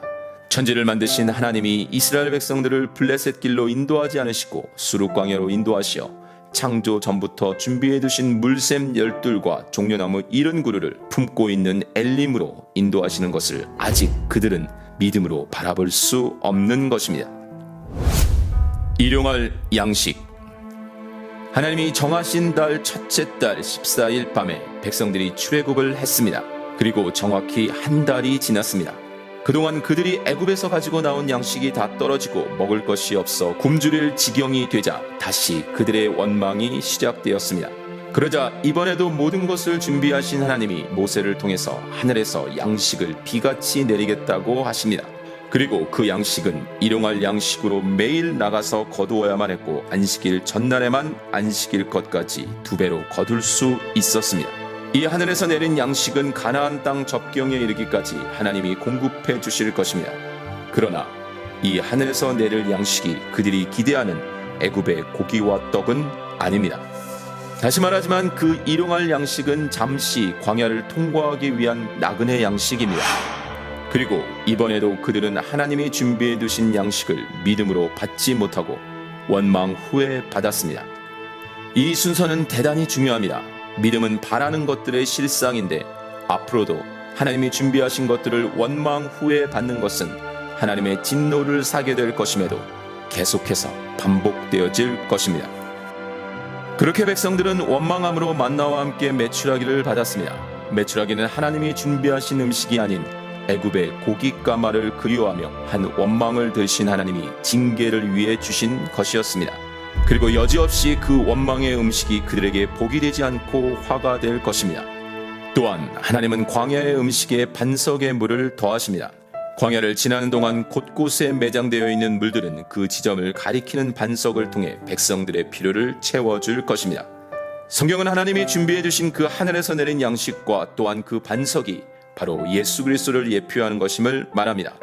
우리의 이 광야 인생의 진정한 양식은 세상의 어떤 것이 아닌 예수 그리스도이며 생명의 말씀인 것입니다. 광야의 전쟁. 하나님은 하나님의 백성들이 이 땅에서의 삶이 끊임없는 전쟁임을 말씀하십니다. 애굽에서의 출애굽 전쟁과 가나안에서의 가나안 전쟁, 그리고 이 광야에서의 아말렉 전쟁이 그렇습니다. 그래서 인구를 계수하실 때도 그 기준은 싸움에 나갈 만한 모든 자였고 하나님은 만군의 여호와였으며 이스라엘 백성은 여호와의 군대였습니다. 아말렉은 다른 나라들과 같이 자신들의 영토를 가지고 머무는 족속이 아니라 여기저기를 돌아다니며 약한 나라 또는 나라와 족속의 약한 부분을 공격하고 약탈한 뒤 빠지는 광야의 늑대와 같은 족속이었습니다. 아말렉은 하나님의 백성들이 르비딤에 있을 때 공격을 해왔고 그 전쟁에 모세는 여호수아를 택하여 나가서 아말렉과 싸우도록 합니다. 그리고 모세는 여호수아를 전쟁터에 보내고 아론과 훌과 함께 산 꼭대기로 올라가서 손을 들었는데 모세가 손을 들면 이스라엘이 이기고 모세가 손을 내리면 아말렉이 이겼습니다. 이것은 모세가 손을 들어 끊임없이 그 전쟁을 위해 기도한 것으로 볼 수도 있지만 성경에 모세가 손을 들어 기도했다 또는 부르짖었다는 말은 없습니다. 대신 손을 들었다는 표현은 모세가 이 전쟁은 우리에게 속한 것이 아니고 우리 힘으로 싸워 이길 수 있는 전쟁이 아니고 하나님의 전쟁이며 하나님이 도와주셔야 함을 고백하는 것으로 보는 것이 좋습니다. 그래서 마침내 모세의 손이 내려오지 않자 아말렉 군대를 무찔러 승리를 하였고 하나님은 내가 아말렉을 없이하여 천하에서 기억도 못되게 하리라고 하십니다. 하나님이 아말렉과 더불어 대대로 싸우시겠다는 것입니다. 아말렉은 하나님의 백성들의 광야 인생에서 끊임없이 괴롭히는 사단과 같습니다. 그들은 여기저기를 다니며 뒤처진 약한 자들을 공격하였습니다. 하나님은 이 아말렉을 말씀하신 대로 진멸하실 것입니다. 아말렉은 사사시대에도 끊임없이 이스라엘 백성을 괴롭혔습니다. 하나님은 사울 왕에게 아말렉의 남녀와 소아와 젖먹는 아이와 우양과 낙타와 나귀를 모두 진멸하라 하셨지만 사울 왕은 순종하지 않았고 대신 아말렉의 상징인 아각 왕은 사무엘에 의해 찍혀 죽임을 당합니다. 다시 다윗을 통해 1차로 멸하시고 역시 예수 그리스도의 예표적 삶을 살 에스더와 모르드게에 의해 아말렉 왕 아각의 후손인 아각 사람 하만과 그의 10 아들은 죽어 나무에 매달림으로 하나님의 말씀이 이루어집니다. 광야의 전쟁은 쉬지 않을 것이지만 승리는 반드시 하나님 편에 있습니다. 그리고 성경은 우리들의 전쟁이 혈과 육에 있지 않고 이 어둠의 세상 주관자들과 하늘에 있는 악의 영들과의 싸움임을 말합니다. 광야의 리더. 아직은 광야 여정의 시작입니다. 시간적으로도 얼마 지나지 않았을 뿐 아니라 광야의 주요 거점지로 십계명을 받고 성막을 만드는 시내산에 도착하기 전입니다. 이때 하나님은 하나님의 백성들을 하나님께로 인도할 리더들의 자격을 모세의 장인인 이드로를 통해서 말씀하십니다. 모세의 장인이며 미디안의 제사장인 이드로는 모세가 돌려보낸 아내 십보라와 그의 두 아들을 데리고 모세에게로 옵니다. 모세의 두 아들의 이름의 뜻 나그네와 하나님이 도우심은 모세의 인생 여정을 그대로 드러내고 있습니다. 하나님이 하나님의 백성에게 행하신 일을 들은 이드로는 하나님을 찬양합니다. 그런데 다음날 이드로는 아침부터 저녁까지 하나님께 물으려고 오는 백성들의 재판을 모세가 홀로 담당하는 것을 보고 방침을 가르쳐 줍니다. 첫째로 율례와 법도를 가르쳐서 마땅히 갈 길과 할 일을 그들에게 보이라는 것입니다. 애굽은 나왔지만 애굽의 신들을 잔뜩 품고 있는 백성들에게 하나님의 율례와 법도를 통해 하나님을 그들에게 가르쳐야 한다는 것입니다. 둘째로 백성 가운데서 능력이 있는 사람 곧 하나님을 두려워하며 진실한 사람을 모세가 하나님과 백성 사이에 있듯이 모세와 백성 사이에 세우라고 합니다. 이렇게 세워질 사람들은 하나님을 두려워하기 때문에 불의한 이익을 미워하는 자여야 합니다. 이렇게 세워진 천부장과 백부장 그리고 50부장과 10부장은 그들의 때를 따라 백성을 재판하여 큰 일은 모세에게 가져올 것이며 작은 일은 그들이 판단하여 진행할 것입니다. 결국 광야의 리더는 하나님을 경외하는 자인 것입니다. 말로만이 아닌 삶 속에서 하나님을 인식하고 인정하는 자여야 합니다. 바로 이런 자들의 구체적인 삶의 모습에 대해 바울은 교회의 직분자의 모습으로 드러내고 있습니다. 출애굽 전쟁을 치르시고 홍해에서 세례를 받게 하신 하나님이 하나님의 백성을 광야를 거쳐 약속하신 땅 가나안으로 인도하시고 있습니다. 그 광야에서 하나님이 하나님의 백성들을 가르치시고 그들에게 하실 일들이 있기 때문입니다. 18강 출애굽기 19장에서 24장 십계명 법. 하나님의 백성들이 시내산에 도착했습니다. 세상의 풍요의 땅 애굽을 전적인 하나님의 은혜로 권능으로 나와서 스데반이 말한 광야학교에 그 훈련과 연단의 과정으로 들어온 것입니다. 하나님은 블레셋 사람의 땅의 길은 가까울지라도 하나님의 백성들을 광야로 인도하셨습니다. 하나님이 백성들에게 시내산에서 가르치실 율례와 법도가 있었기 때문입니다. 그들은 그들을 부르신 하나님에 대해서 알아야만 합니다. 이제부터 우리는 잘 들어야 합니다. 하나님의 원하심에는 관심 없이 그저 우리의 원함만을 주장하고 요구하는 것은 악한 것입니다. 이스라엘 백성들은 400년이 넘는 긴 시간 동안 이름만 이스라엘 백성이지 애굽에서 태어나 애굽에서 자라고 교육받고 애굽 풍습대로 살던 애굽 시민권자들입니다. 조상들이 구전으로 전해주는 하나님만을 알고 있었던 이스라엘 백성들은 송아지 우상을 만들어 여호와라고 부를 수밖에 없었습니다. 그러므로 그들은 그들이 그려내는 애굽식의 하나님이 아닌 하나님이 알려주시는 하나님이 어떤 분이신지를 알아야만 합니다. 하나님이 어떤 분이신지 알아야 하나님을 하나님의 방법대로 하나님의 원하심대로 섬길 수 있기 때문입니다. 자신들의 뜻대로 하나님을 섬기면 하나님도 우상이 되는 것입니다. 그래서 하나님은 십계명을 주시면서 제일 먼저 다른 신을 섬기지 말라고 하신 것입니다. 그들이 지금까지 알던 하나님은 다른 하나님이라는 것입니다. 애굽에서 알던 하나님은 자신들을 위한 신, 자신들을 도와주기 위해 존재하는 신으로 알았는데 이들에게 나타난 하나님은 하나님의 언약을 위해서 이스라엘을 불러내신 언약의 하나님임을 드러내신 것입니다. 이제까지 자신을 위해 자신의 원함대로 살았던 이들이 하나님의 말씀을 통해 하나님 안으로 들어온 것입니다. 누구든지 하나님의 명령하신 말씀 안에 거하면 살고 하나님이 명령하신 말씀 밖으로 나가면 죽게 될 것입니다. 하나님이 주신 만나는 하늘의 양식이며 일용할 양식으로 매일 먹어야 할 생명의 양식입니다. 광야에서 죽은 하나님의 백성 중 단 한 명도 굶어 죽지 않고 오직 원망과 불평, 불신앙으로 죽었음을 기억해야 합니다. 광야에서는 만나 외에 다른 것을 기대해서는 안 됩니다. 왜냐하면 광야는 머무는 곳이 아닌 거쳐가야 할 곳이었기 때문입니다. 하나님은 광야에서 메추라기도 주셨지만 그것은 그들이 불신앙으로 인해 불평으로 구한 양식이었습니다. 불평으로 구한 것들은 받는다 할지라도 하나님의 진노하심이 임하는 것을 볼 수 있었습니다. 또한 광야에서 절대적으로 필요한 물은 반석에서 나왔는데 이 반석은 예수 그리스도의 예표이며 이 생수 역시 예수 그리스도의 예표가 됩니다. 이제 애굽 땅을 떠난 지 3개월이 되었고 이스라엘 백성들은 시내 광야에 이르러 장막을 쳤습니다.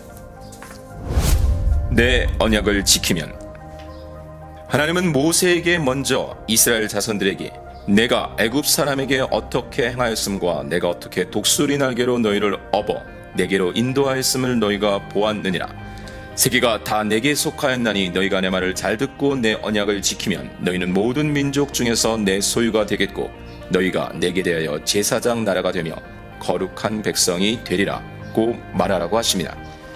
하나님은 분명한 명령을 말씀하십니다. 내가 권능으로 너희를 인도하였음을 너희가 보았으니 이제 너희가 내 말을 잘 듣고 내 언약을 지키면 너희는 내 소유가 되겠고 너희는 제사장 나라가 될 것이며 너희는 거룩한 백성이 되리라는 것입니다. 그러자 백성이 여호와께서 명령하신 대로 우리가 다 행하리이다 라고 응답합니다.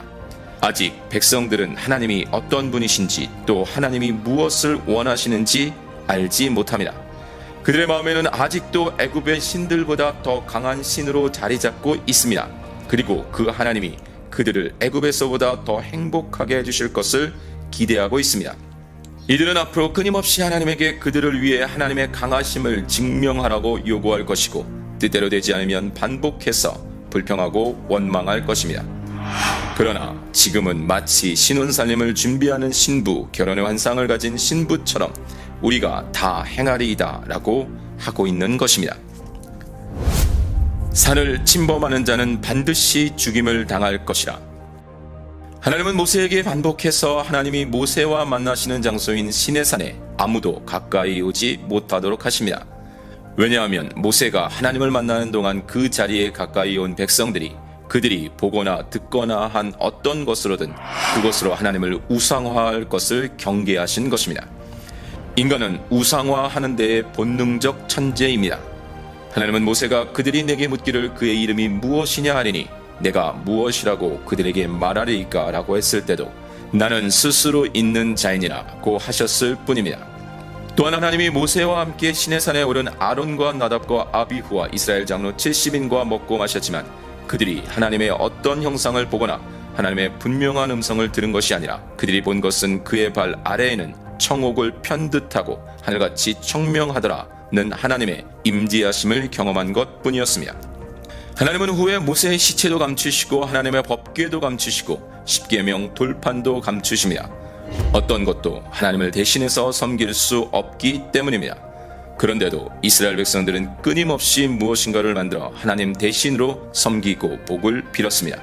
그 모든 것이 바로 우상인 것입니다. 그들은 기드온에게 승리를 주신 하나님을 붙들지 못하고 기드온이 만든 금 에봇을 섬김으로 올무가 되었고 광야에서 하나님이 원망하는 백성들을 불뱀으로 징계하시고 놋뱀으로 구원하시니 그들은 심지어 그 놋뱀을 약 700년간 히스기야 왕 때까지 섬겼습니다. 그래서 하나님은 산의 경계로 침범하지 말라 하신 것입니다. 십계명. 하나님이 하나님의 백성들에게 주신 대표적인 계명이 바로 십계명입니다. 그런데 하나님은 그 대표 계명을 주시기 전에 나는 너를 애굽 땅 종되었던 집에서 인도하여 낸 내 하나님 여호와니라고 하심으로 하나님과 하나님의 백성들의 관계를 명백하게 하십니다. 십계명의 모든 내용은 바로 이 관계에 대한 것입니다.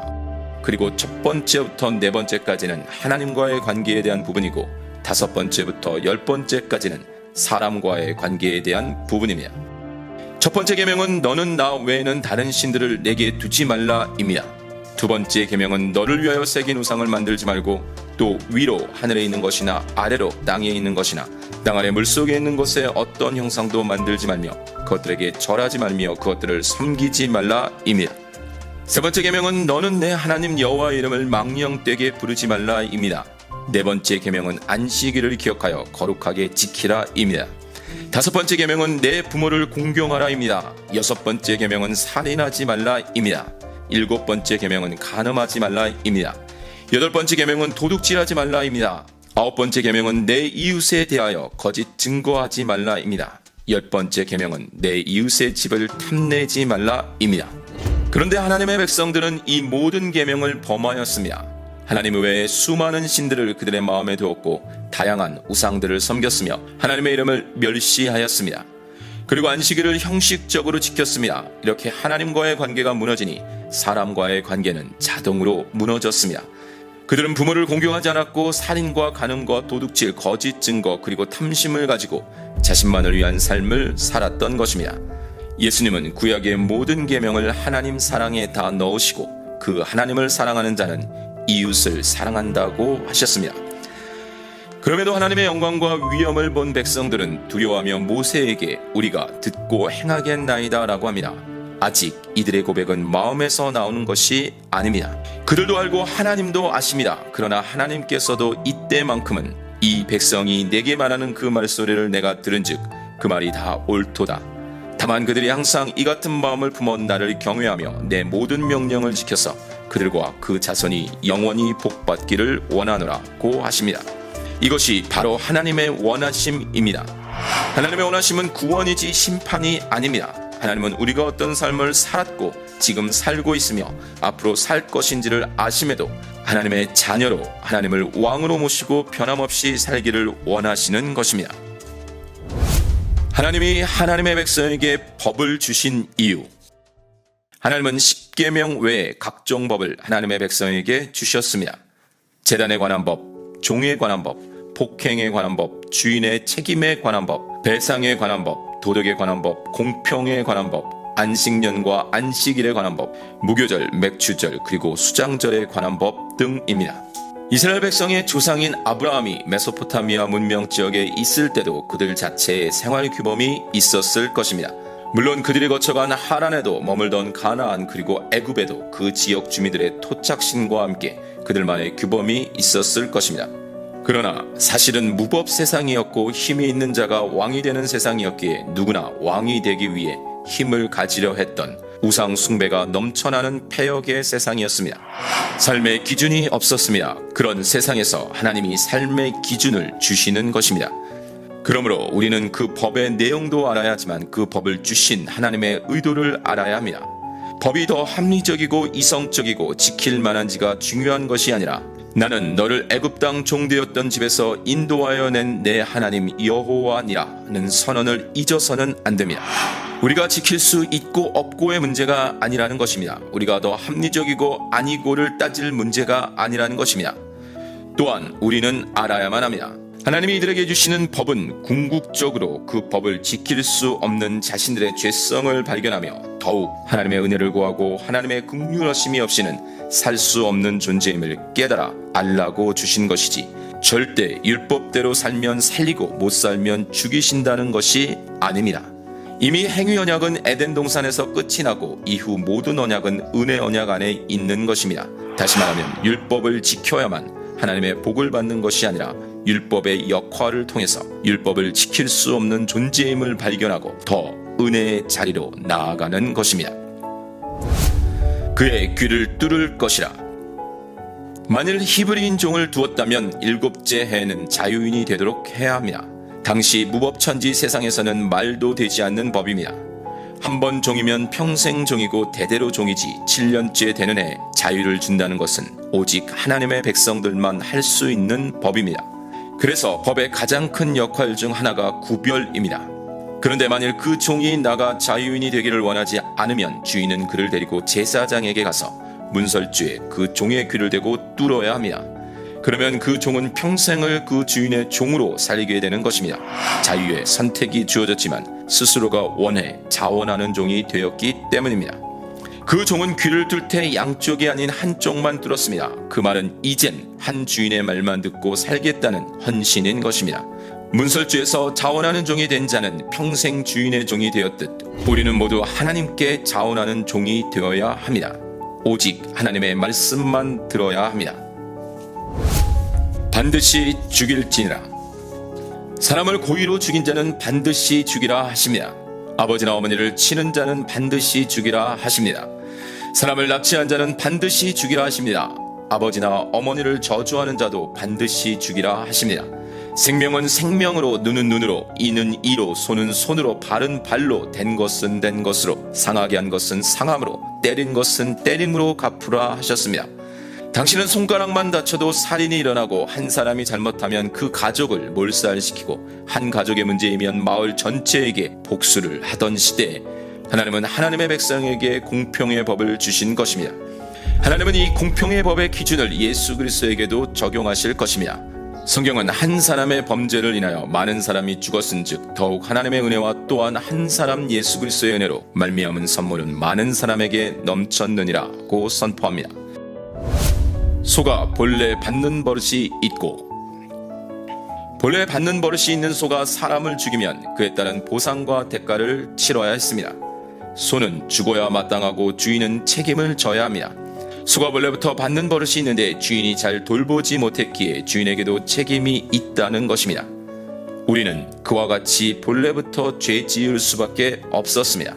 그런데 나는 너를 애굽 땅 종되었던 집에서 인도하여 낸 내 하나님 여호와니라고 하신 하나님은 자원하시어 우리의 왕이 되셨고 주인이 되셨습니다. 그러므로 죽을 수밖에 없는 우리를 위해 책임을 지십니다. 성경은 그 주인 되신 하나님이 우리의 죄의 책임을 지시는 이야기인 것입니다. 반드시 배상할지니라.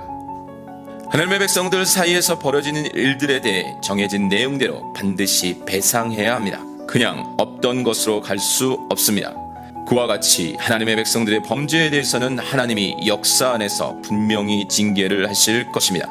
또한 그들의 본질적인 죄에 대해서도 반드시 배상하도록 하실 것인데 그들이 감당할 수 없는 규모이므로 하나님이 직접 감당하실 것입니다. 지금 하나님은 하나님의 백성에게 행위에는 반드시 그 대가가 있다는 원칙을 말씀하고 계신 것입니다. 안식년과 안식일.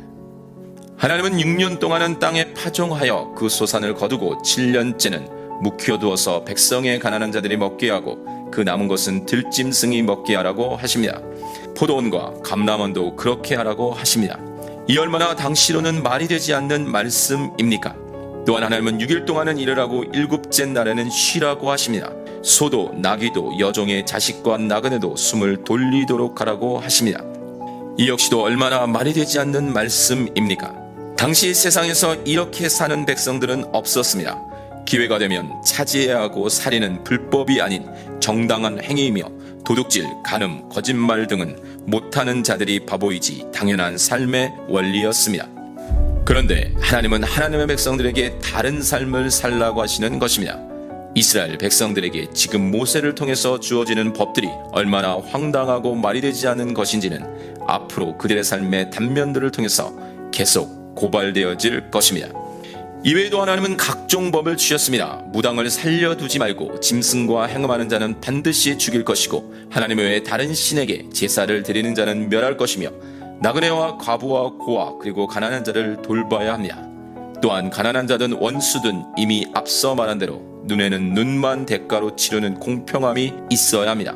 어느 것 하나 그 당시에는 지켜지지 않던 내용이었지만 하나님은 너희는 내게 거룩한 사람이 될지니 라는 말로 하나님의 백성다운 구별된 삶을 살라고 하신 것입니다. 하나님은 이 모든 것을 말씀하시고서 내가 내게 이른 모든 일을 삼가 지키고 다른 신들의 이름은 부르지도 말며 내 입에서 들리게도 하지 말지니라고 못을 박아두십니다. 그리고 하나님은 무교절, 맥주절, 수장절에 대해서 지키라고 하십니다. 내 하나님 여호와를 섬기라. 하나님은 사자를 앞서 보내어 길에서 하나님의 백성들을 보호하고 그들을 하나님이 예비한 곳에 이르도록 하신다고 합니다. 그리고 하나님의 백성들은 그의 목소리를 청종해야 합니다. 하나님의 이름이 그에게 있기 때문입니다. 그러므로 그 사자는 하나님이며 성령님이며 구약에 등장하시는 예수 그리스도입니다. 하나님의 백성이 그의 목소리를 잘 청종하고 하나님의 모든 말씀대로 행하면 하나님이 하나님의 백성들의 원수에게 원수가 되시고 대적에게 대적이 되신다고 합니다. 그리고 하나님의 사자가 앞서 하나님의 백성이 가나안 땅으로 들어가면 그들의 신을 경배하지 말며 섬기지 말며 그들의 행위를 본받지 말고 그것들을 다 깨뜨리며 그들의 주상을 부수고 오직 하나님을 섬겨야 합니다. 그리하면 하나님이 하나님의 백성들을 지키시고 보호하실 것입니다. 하나님이 가장 좋은 방법으로 적당하게 인도하실 것이고 지키실 것입니다. 그러므로 하나님의 백성들은 하나님이 경계로 그어주신 영역 안에서 하나님이 그들을 쫓아내시면 그들과도 쫓겨난 그들의 신들과도 언약을 하지 말아야 합니다. 다 쫓아내야 합니다. 그들이 하나님의 백성들이 범죄하도록 할 것이기 때문입니다. 만일 하나님의 백성이 그들을 섬긴다면 그것이 그들의 올무가 될 것입니다. 그 올무로 말미암아 하나님과의 불편한 관계가 되어 앞서 말씀하신 지키시고 보호하시고 인도하심 대신 하나님이 친히 하나님의 백성의 대적이 되시어 그들을 징계하실 것입니다. 너희가 세우신 언약의 피니라. 하나님이 모세와 아론과 나답과 아비후 그리고 이스라엘 장로 70명을 시내산으로 부르십니다.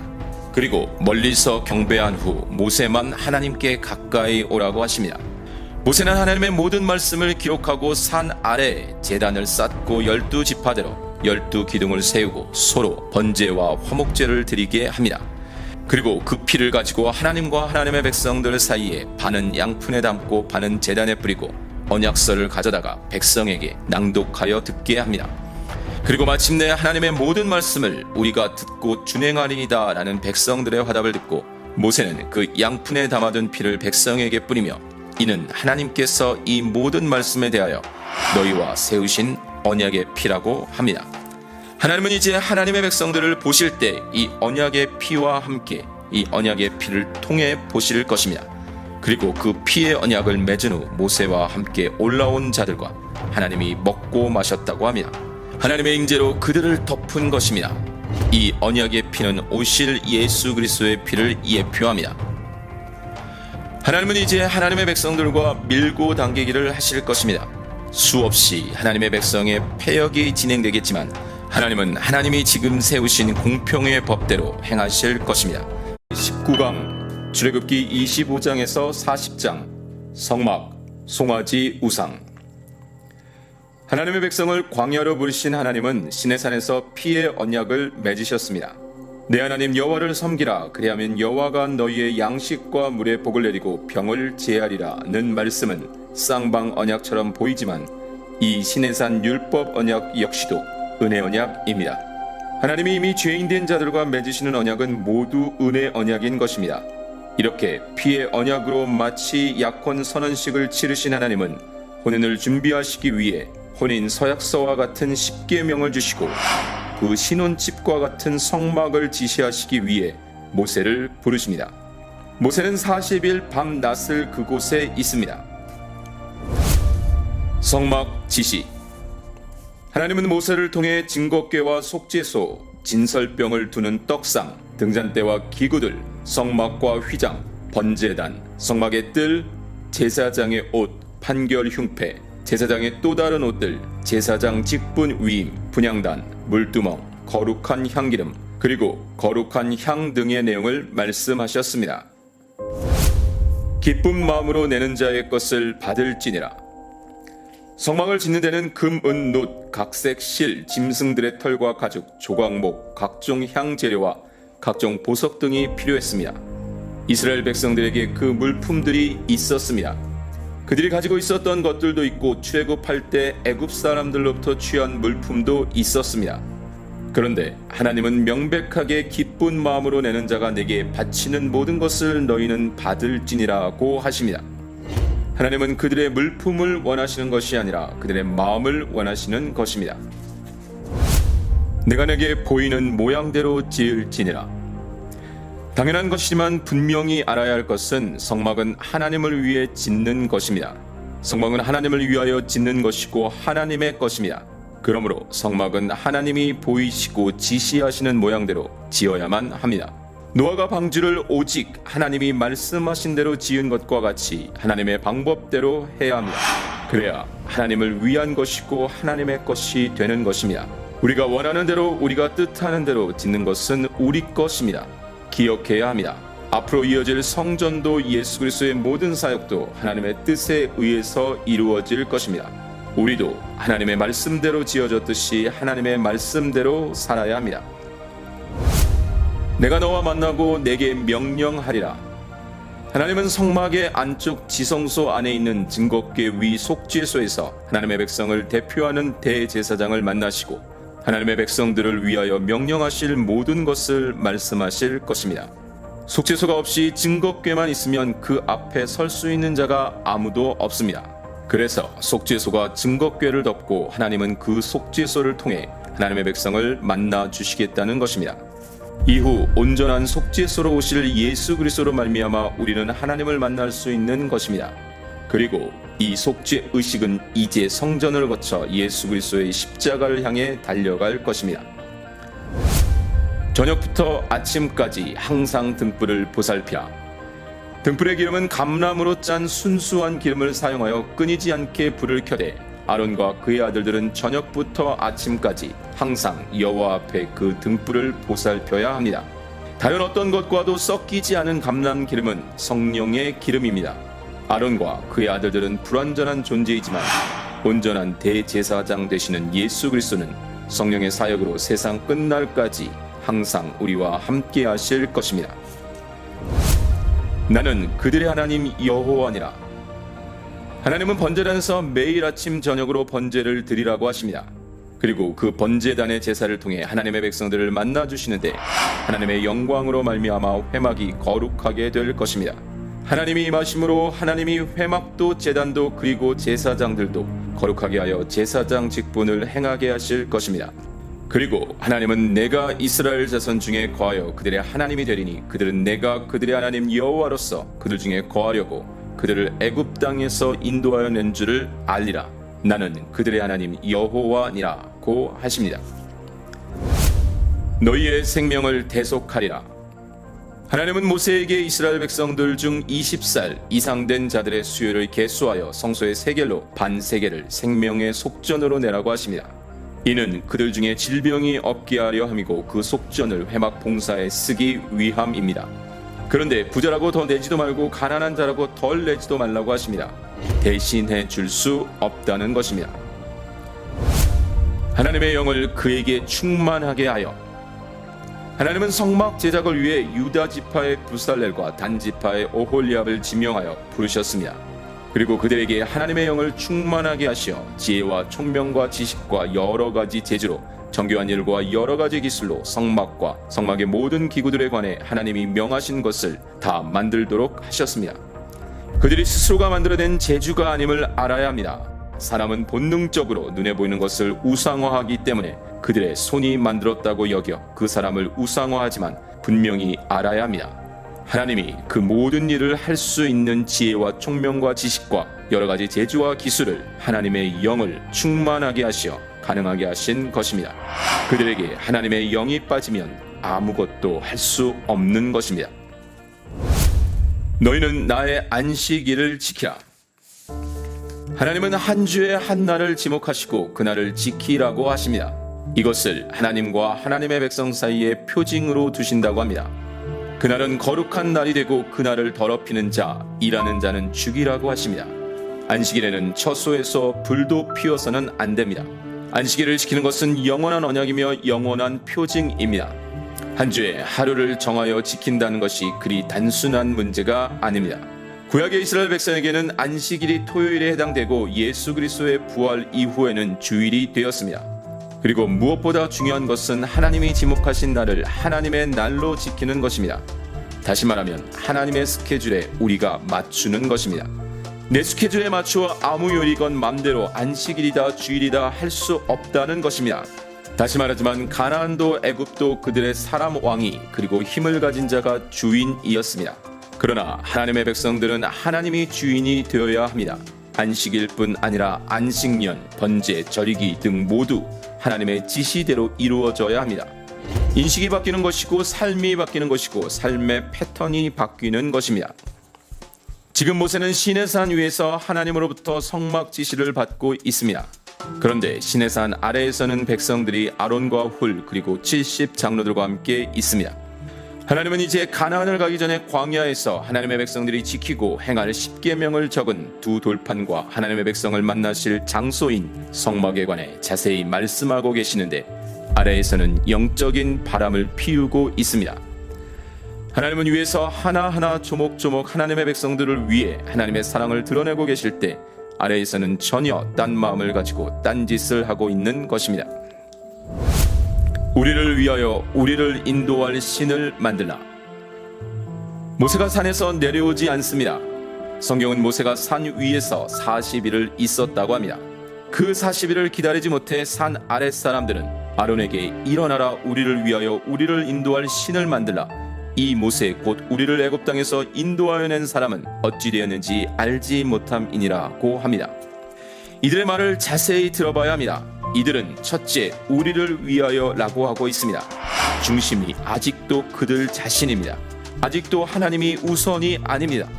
출애굽을 통해 하나님의 백성이 된다는 것은 앞서 말한 대로 삶의 기준이 나에서 하나님으로 바뀌는 것입니다. 물론 우리는 알고 있습니다. 이미 아브라함도 야곱도 한 번에 그것이 그리 쉽게 바뀔 문제가 아니라는 것을 말입니다. 아직까지도 이스라엘 백성들에게는 우리만 즐겁고 기쁘고 만족하게 해준다면 어느 신이어도 된다는 것입니다. 모세 곧 우리를 애굽 땅에서 인도하여 낸 사람. 또한 이스라엘 백성들은 모세를 가리켜 우리를 애굽 땅에서 인도하여 낸 사람이라고 합니다. 이것이 두 번째 어리석음이요 악입니다. 눈에 보이는 것을 우상으로 만드는 인간의 죄성 때문에 하나님은 하나님의 이름도 주지 않으시고 모양도 보이지 않으셨습니다. 우리는 이미 부살과 오홀리압이 하나님의 영에 의해 지혜로운 자, 능력 있는 자가 된 것을 보았습니다. 홍해를 건널 때 모세는 지팡이를 내민 것이고 가르신 것은 하나님이셨지만 이 어리석은 백성들의 눈에는 그 지팡이를 들고 있는 모세만 보이는 것입니다. 이것이 죄입니다. 이는 너희를 애굽 땅에서 인도하여 낸 너희의 신이로다. 아론과 미리암은 모세의 형과 누이로 출애굽의 지도자들이었습니다. 그러나 역시 아론은 아론이고 미리암은 미리암입니다. 아론은 이스라엘 백성들의 말도 되지 않는 말을 듣고는 여자들의 귀에서 금고리를 빼어 가져오게 합니다. 그리고 송아지 형상을 만들어 이스라엘아, 이는 너희를 애굽 땅에서 인도하여 낸 너희의 신이로다 라고 선포합니다. 왜 송아지 형상이었을까요? 애굽의 가장 힘있는 신이 소의 형상입니다. 단지 애굽뿐 아니라 당시 주변에 농경을 기반으로 사는 나라들은 소를 우상으로 섬기는 나라들이 많았습니다. 그래서 여로보암도 송아지 형상으로 우상을 만들어 하나는 베델에 하나는 단에 두었던 것입니다. 이들은 제단을 쌓고 다음날 번제를 드리고 화목제를 드리고 먹고 마시고 뛰고 난리가 납니다. 이들은 하나님과 피의 언약을 할 때도 번제와 화목제를 드리고 대표자들은 하나님 앞에서 먹고 마셨습니다. 인간들이 이리도 악합니다. 자신들의 이익을 위해서라면 이렇게 순식간에 금으로 만든 송아지를 하나님 자리에 놓습니다. 하나님이 성막에 쓰라고 가져나오게 하신 금을 우상 덩어리 만드는데 먼저 써버린 것입니다. 이것이 인간입니다.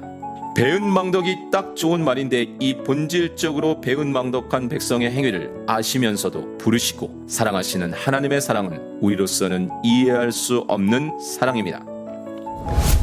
주의 종 아브라함과 이삭과 이스라엘을 기억하소서. 모세는 모르지만 하나님은 산 아래에서 어떤 일이 있는지 아십니다. 하나님은 그들이 부패하였고 목이 뻣뻣한 백성이라고 하십니다. 그리고 그들을 진멸하시겠다고 하십니다. 그러자 모세가 주의 종 아브라함과 이삭과 이스라엘을 기억하소서. 주께서 그들을 위하여 주를 가리켜 맹세하여 이르시기를 내가 너희의 자손을 하늘의 별처럼 많게 하고 내가 허락한 이 온 땅을 너희의 자손에게 주어 영원한 기업이 되게 하리라 하셨나이다 라고 합니다. 하나님이 주신 언약을 붙드는 것입니다. 그러자 하나님이 뜻을 돌이키십니다. 공평의 법의 원칙대로 그냥 넘어가시지는 않겠지만 진멸하시지는 않겠다고 하십니다. 그러면 하나님은 이스라엘 백성들이 출애굽 후 시내산 언약을 치르자마자 이런 패역한 행위를 할 줄을 모르셨을까요? 이미 창조 전부터 알고 계셨습니다. 그래서 하나님의 사역은 창조보다 구원이 앞서는 것입니다. 하나님은 구원의 길을 만드시고 창조를 하신 것입니다. 이미 하나님의 백성들을 부르시기 전부터 예수 그리스도의 십자가는 하나님의 묵시 안에서 그 언덕에 서 있었던 것입니다. 그러므로 예수 그리스도 없이 십자가 없이 성경을 보면 답이 없는 것입니다. 하나님은 아셨지만 사랑하셨고 아셨지만 그들의 범죄를 조장하지 않으셨습니다. 그 판들을 산 아래로 던져 깨뜨리니라. 모세가 여호수아와 함께 산 위에서 산 아래로 내려옵니다. 그리고 진에 가까이 이르러 그 송아지와 그 춤추는 것들을 보고 하나님께 받은 두 돌판을 산 아래로 던져 깨뜨립니다. 성경은 모세가 크게 놓아요라고 하는데 이것은 모세의 분노이면서 동시에 그 돌판이 깨지지 않고 그대로이면 그 돌판의 말씀대로 이스라엘 백성들은 죽을 수밖에 없기에 깨뜨린 것입니다. 이미 모세도 산 위에서 하나님께 들어 그들의 패역을 알고 있었습니다. 결국 이 사건은 모세가 백성들이 만든 송아지 우상을 불살라 부수어 가루를 만들어 물에 뿌려 마시게 하고 레위 자손들이 백성 중에 3,000명가량을 죽임으로 끝이 납니다. 그리고 모세는 다시 하나님께로 올라갑니다. 그리고 슬프도소이다. 이 백성이 자기들을 위하여 금신을 만들어 싸우니 큰 죄를 범하였나이다. 그러나 이제 그들의 죄를 사하시옵소서. 그렇지 아니하시오면 원하건대 주께서 기록하신 책에서 내 이름을 지워버려 주옵소서라고 간구합니다. 그러자 하나님이 단호히 누구든지 내게 범죄하면 내가 내 책에서 그를 지워버리리라. 이제 가서 내가 내게 말한 곳으로 백성을 인도하라. 내 사자가 내 앞서 가리라. 그러나 내가 보응할 날에는 그들의 죄를 보응하리라고 하십니다. 당장은 아니지만 하나님은 하나님의 방법대로 반드시 그 대가를 치르도록 하실 것입니다. 이 족속을 주의 백성으로 여기소서. 하나님은 모세에게 애굽 땅에서 인도하여낸 백성과 함께 떠나 아브라함과 이삭과 야곱에게 맹세하신 땅으로 올라가라고 하십니다. 하나님이 사자를 앞서 보내어 가나안 족속들을 쫓아내시고 이스라엘 백성들을 젖과 꿀이 흐르는 땅에 이르게 하신다고 합니다. 그러나 하나님은 그들과 함께 올라가지 아니하신다고 합니다. 왜냐하면 그들은 교만한 백성들이므로 하나님께 진멸당할 것이기 때문입니다. 이 말을 듣고 백성이 슬퍼하자 하나님은 그들의 목에서 장신구를 떼어내라고 하십니다. 장신구는 곧 아직도 그들이 부적처럼 붙들고 있는 애굽의 잔재입니다. 그리고 모세는 아직은 성막이 아닌 항상 진밖에 친 회막으로 나아가 내가 참으로 주의 목전에 은총을 입어 싸우면 원하건대 주의 길을 내게 보이사 내게 주를 알리시고 나로 주의 목전에 은총을 입게 하시며 이 족속을 주의 백성으로 여기소서라고 합니다. 모세의 간구에 하나님이 내가 친히 가리라고 하십니다. 모세는 계속 이 패역한 백성이 주의 백성이라고 합니다. 그럼 하나님이 이렇게 마음을 바꾸시는 것은 어떻게 이해할 수 있을까요? 이것이 바로 하나님의 백성의 거룩을 향하신 하나님의 열심인 것입니다. 전지전능하신 하나님은 모든 것을 아시지만 아시는 것과 원하시는 것은 다른 것입니다. 하나님의 원하심은 끊임없이 하나님의 백성들이 하나님의 백성답게 사는 것입니다. 그러나 하나님은 아셨습니다. 아심에도 택하시고 부르시고 아직도 하나님의 백성이 되려면 너무 멀지만 하나님의 백성이라 불러주시는 것입니다. 내가 언약을 세우나니. 하나님의 백성들과 다시 언약을 세우십니다. 이전에 시내산 언약이 송아지 우상 사건 전의 일이고 모세가 첫 두 돌판을 깨기 전의 일이라면 이 언약은 그 사건들 이후입니다. 하나님은 스스로 여호와라 여호와라 자비롭고 은혜롭고 노하기를 더디하고 인자와 진실이 많은 하나님이라. 인자를 천대까지 베풀며 악과 과실과 죄를 용서하리라. 그러나 벌을 면지하지는 아니하고 아버지 악행을 자손 3,4대까지 보응하리라 고 하심으로 하나님의 사랑과 공의를 분명히 말씀하십니다. 그러자 모세는 급히 땅에 엎드려 주여 내가 주께 은총을 입었거든 원하건대 주는 우리와 동행하옵소서. 이는 목이 뻣뻣한 백성이니이다.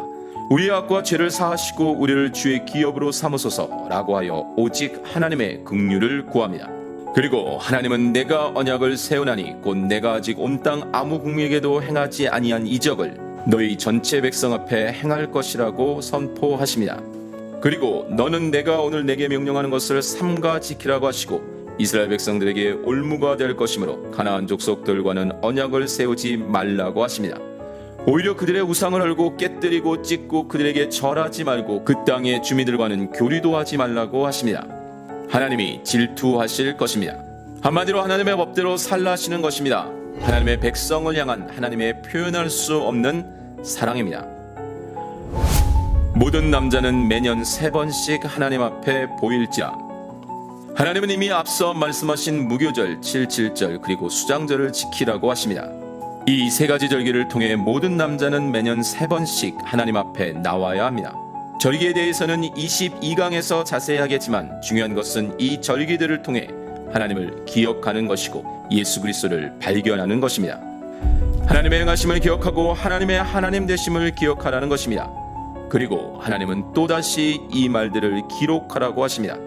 그리고 모세는 그 기록된 언약의 말씀 10계명을 가지고 내려와 하나님이 하신 모든 말씀들을 다 그들에게 명령합니다.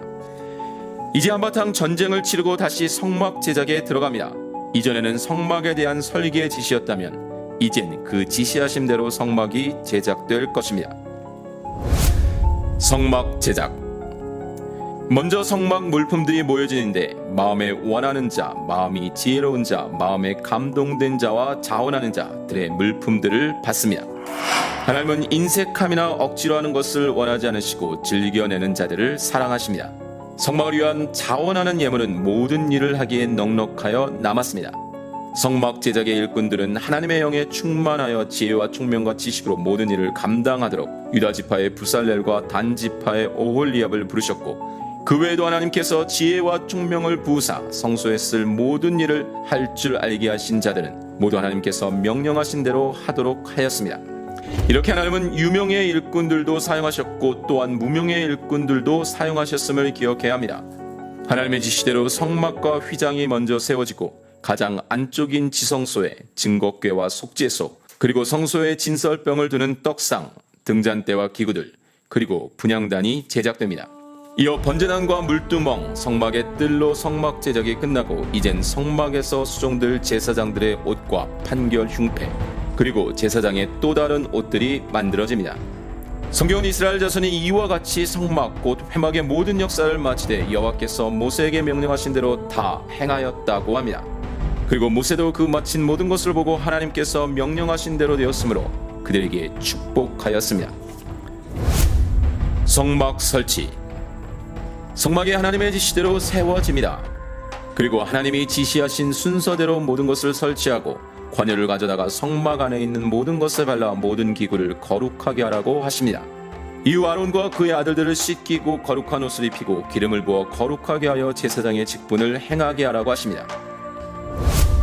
여호와의 영광이 성막에 충만하매.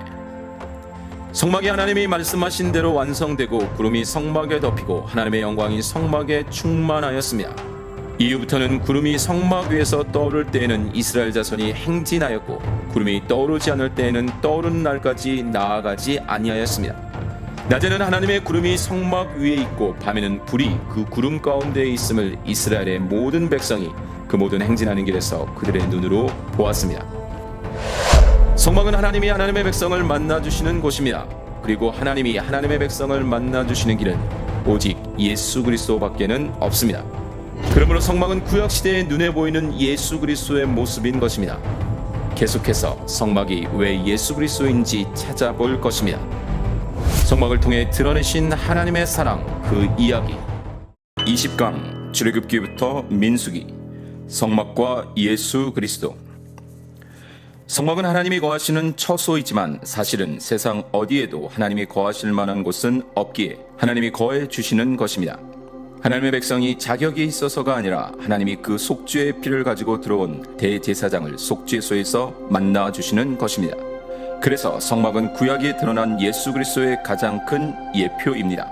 절대로 성막의 그 까다로운 재료와 제작 절차에 머물러서는 안 됩니다. 대신 그 안에서 예수 그리스도를 발견해야 합니다. 성막은 곧 하늘에 있는 것의 모형이라고 하였습니다. 성막이 예수 그리스도이기 때문입니다. 그럼 출애굽기를 중심으로 레위기와 민수기를 더하여 성막을 전체적으로 살펴보며 그 안에 예표로 계신 예수 그리스도를 만나보도록 하겠습니다. 성막의 울타리. 성막의 울타리는 말 그대로 성막 안과 밖을 구분하는 선입니다. 이방인들은 그 안으로 들어갈 수 없었습니다.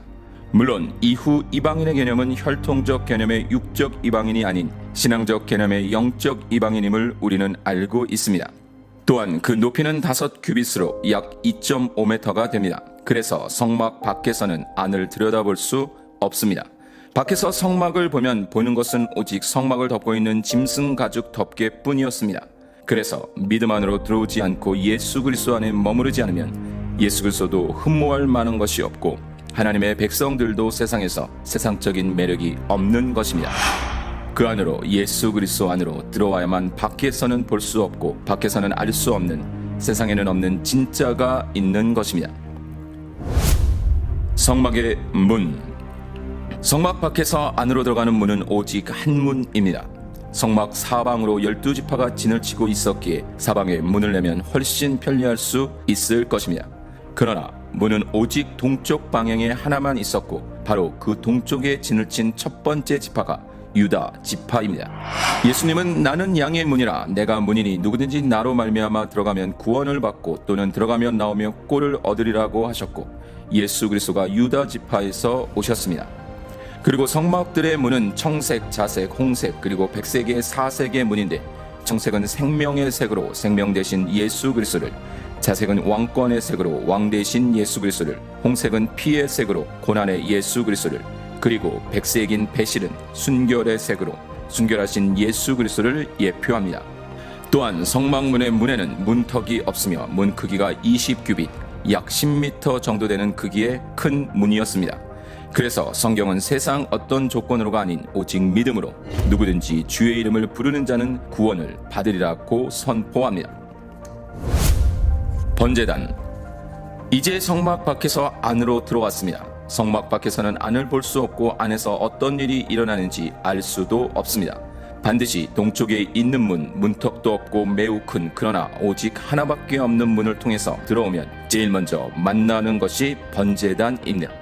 번제단은 조각목으로 만들어졌습니다. 조각목은 광야에서 가장 쓸모없는 나무입니다. 그런데 그 조각목을 노스로 싸서 만든 것이 바로 번제단입니다. 노스는 바로 십자가를 예표합니다. 그러므로 번제단에서는 가장 쓸모없는 인간이 십자가에 덮어짐으로 말미암아 속죄 사역이 이루어지는 것입니다. 번제단은 생명을 죽여 죄를 속죄하는 곳으로 매일 아침 저녁으로 어린 양을 제물로 드렸습니다. 피 흘림이 없이는 죄사함도 없기 때문입니다. 물두멍. 번제단에서 하나님과의 담이 되었던 죄의 문제가 죽은 어린 양으로 말미암아 해결이 된 하나님의 백성은 물두멍을 거칩니다. 당시 제사장들이 백성의 대표로 성막으로 들어가기 위해서는 반드시 손과 발을 물두멍에서 씻어야 했습니다. 그런데 우리는 예수 그리스도의 십자가의 공로로 왕같은 제사장이 되었습니다. 그래서 우리도 예수 그리스도로 말미암아 성막을 들어갈 수 있는 것입니다. 물두멍의 역할은 거룩한 삶입니다. 번제단이 한 번 거치는 곳이라면 물두멍은 수시로 거치는 곳입니다. 그래서 물두멍을 만드는 재료는 바로 여인들의 놋거울이었습니다. 여인들이 자신의 외모를 수시로 살펴보았듯이 이제는 물두멍에 담긴 물을 통해 우리의 영적인 모습을 수시로 점검하고 씻어야 하는 것입니다. 널판. 이제 성막으로 들어갑니다. 지금까지는 성막이 있는 성막들 안에 있었습니다.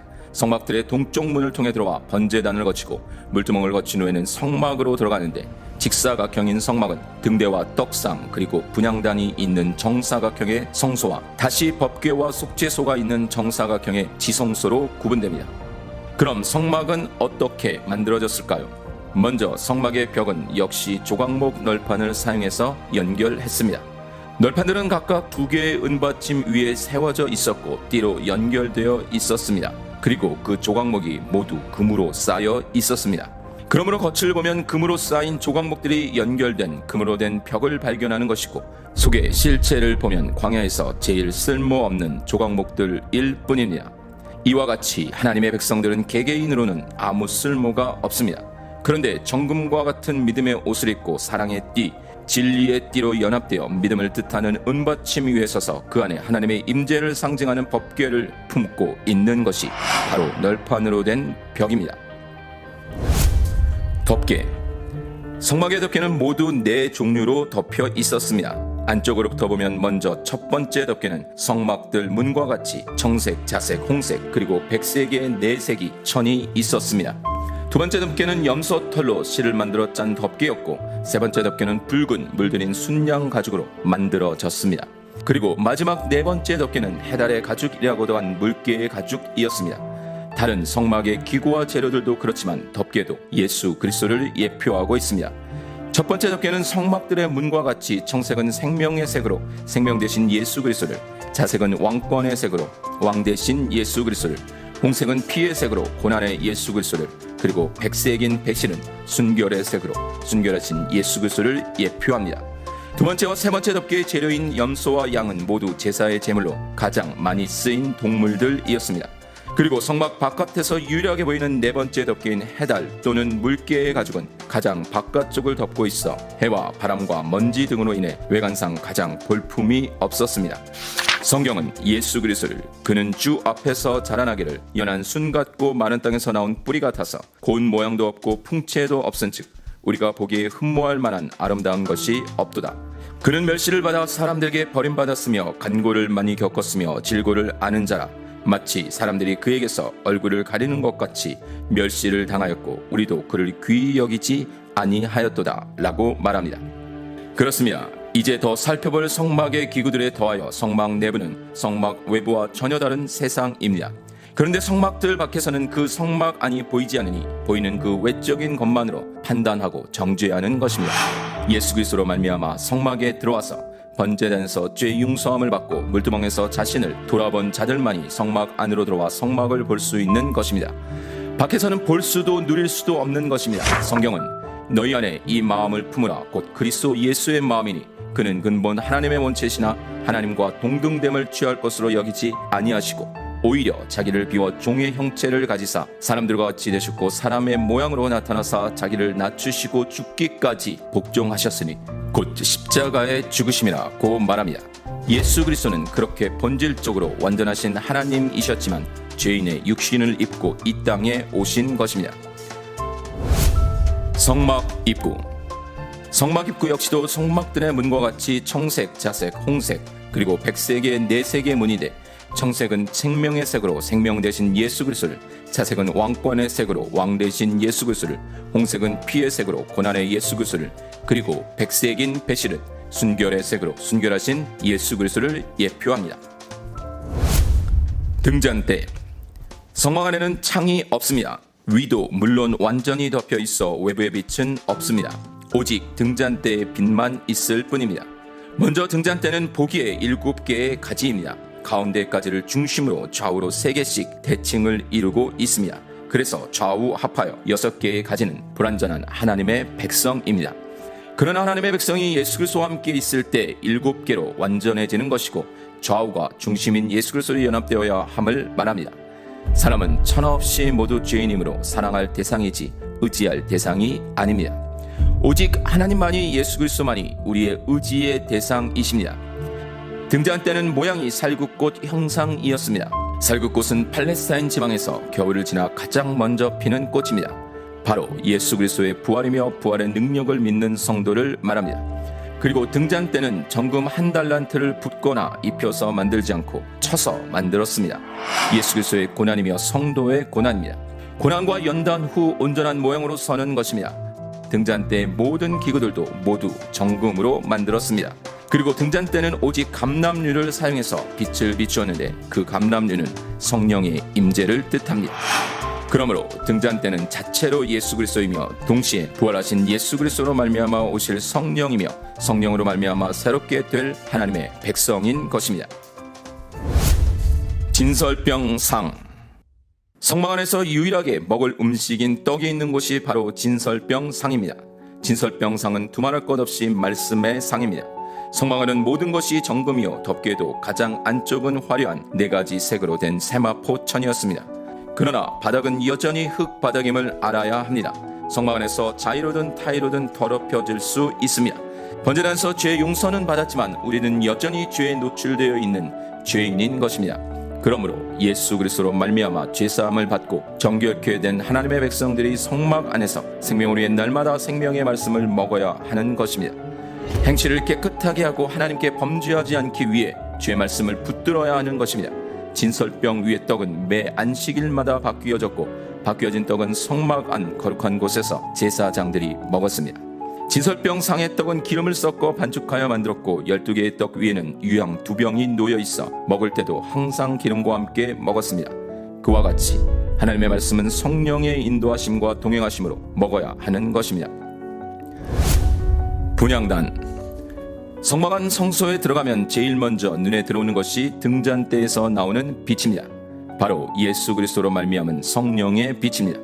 그리고 진설병상의 떡 그 생명의 말씀을 취하고 나서 그 힘에 의지하여 분향단에서 성령의 인도하심을 받아 하나님의 뜻을 구하는 기도의 자리가 바로 분향단입니다. 분향단 역시 조각목을 금으로 싸서 만들었습니다. 조각목과 같은 죄인이 하나님께 기도를 드릴 수 있는 길은 오직 예수 그리스도로 말미암은 믿음으로만 가능한 것입니다. 휘장은 무엇보다 직사각형인 성막 안에 두 개의 정사각형인 성소와 지성소를 구분하였습니다. 성소까지는 제사장들이 정해진 규례대로 들어와 직무를 감당할 수 있었지만 성소와 지성소를 구분하고 있는 법궤를 지키는 그룹들이 수놓아져 있는 휘장한 지성소에는 제사장이라 해도 아무나 아무 때나 들어갈 수 없었습니다. 그런데 그 휘장이 예수 그리스도의 십자가의 속죄 사역으로 갈라져 버림으로 예수 그리스도 안에 거하는 하나님의 백성들이 하나님을 만날 수 있게 된 것입니다.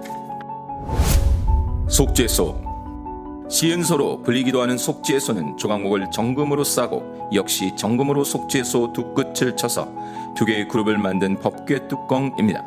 속죄소의 두 그룹은 그 날개들을 펴서 속죄소를 덮으며 그 얼굴로 서로 대하여 속죄소를 내려다보았고 모세는 속죄소 두 그룹 사이에서 하나님의 말씀을 들었습니다.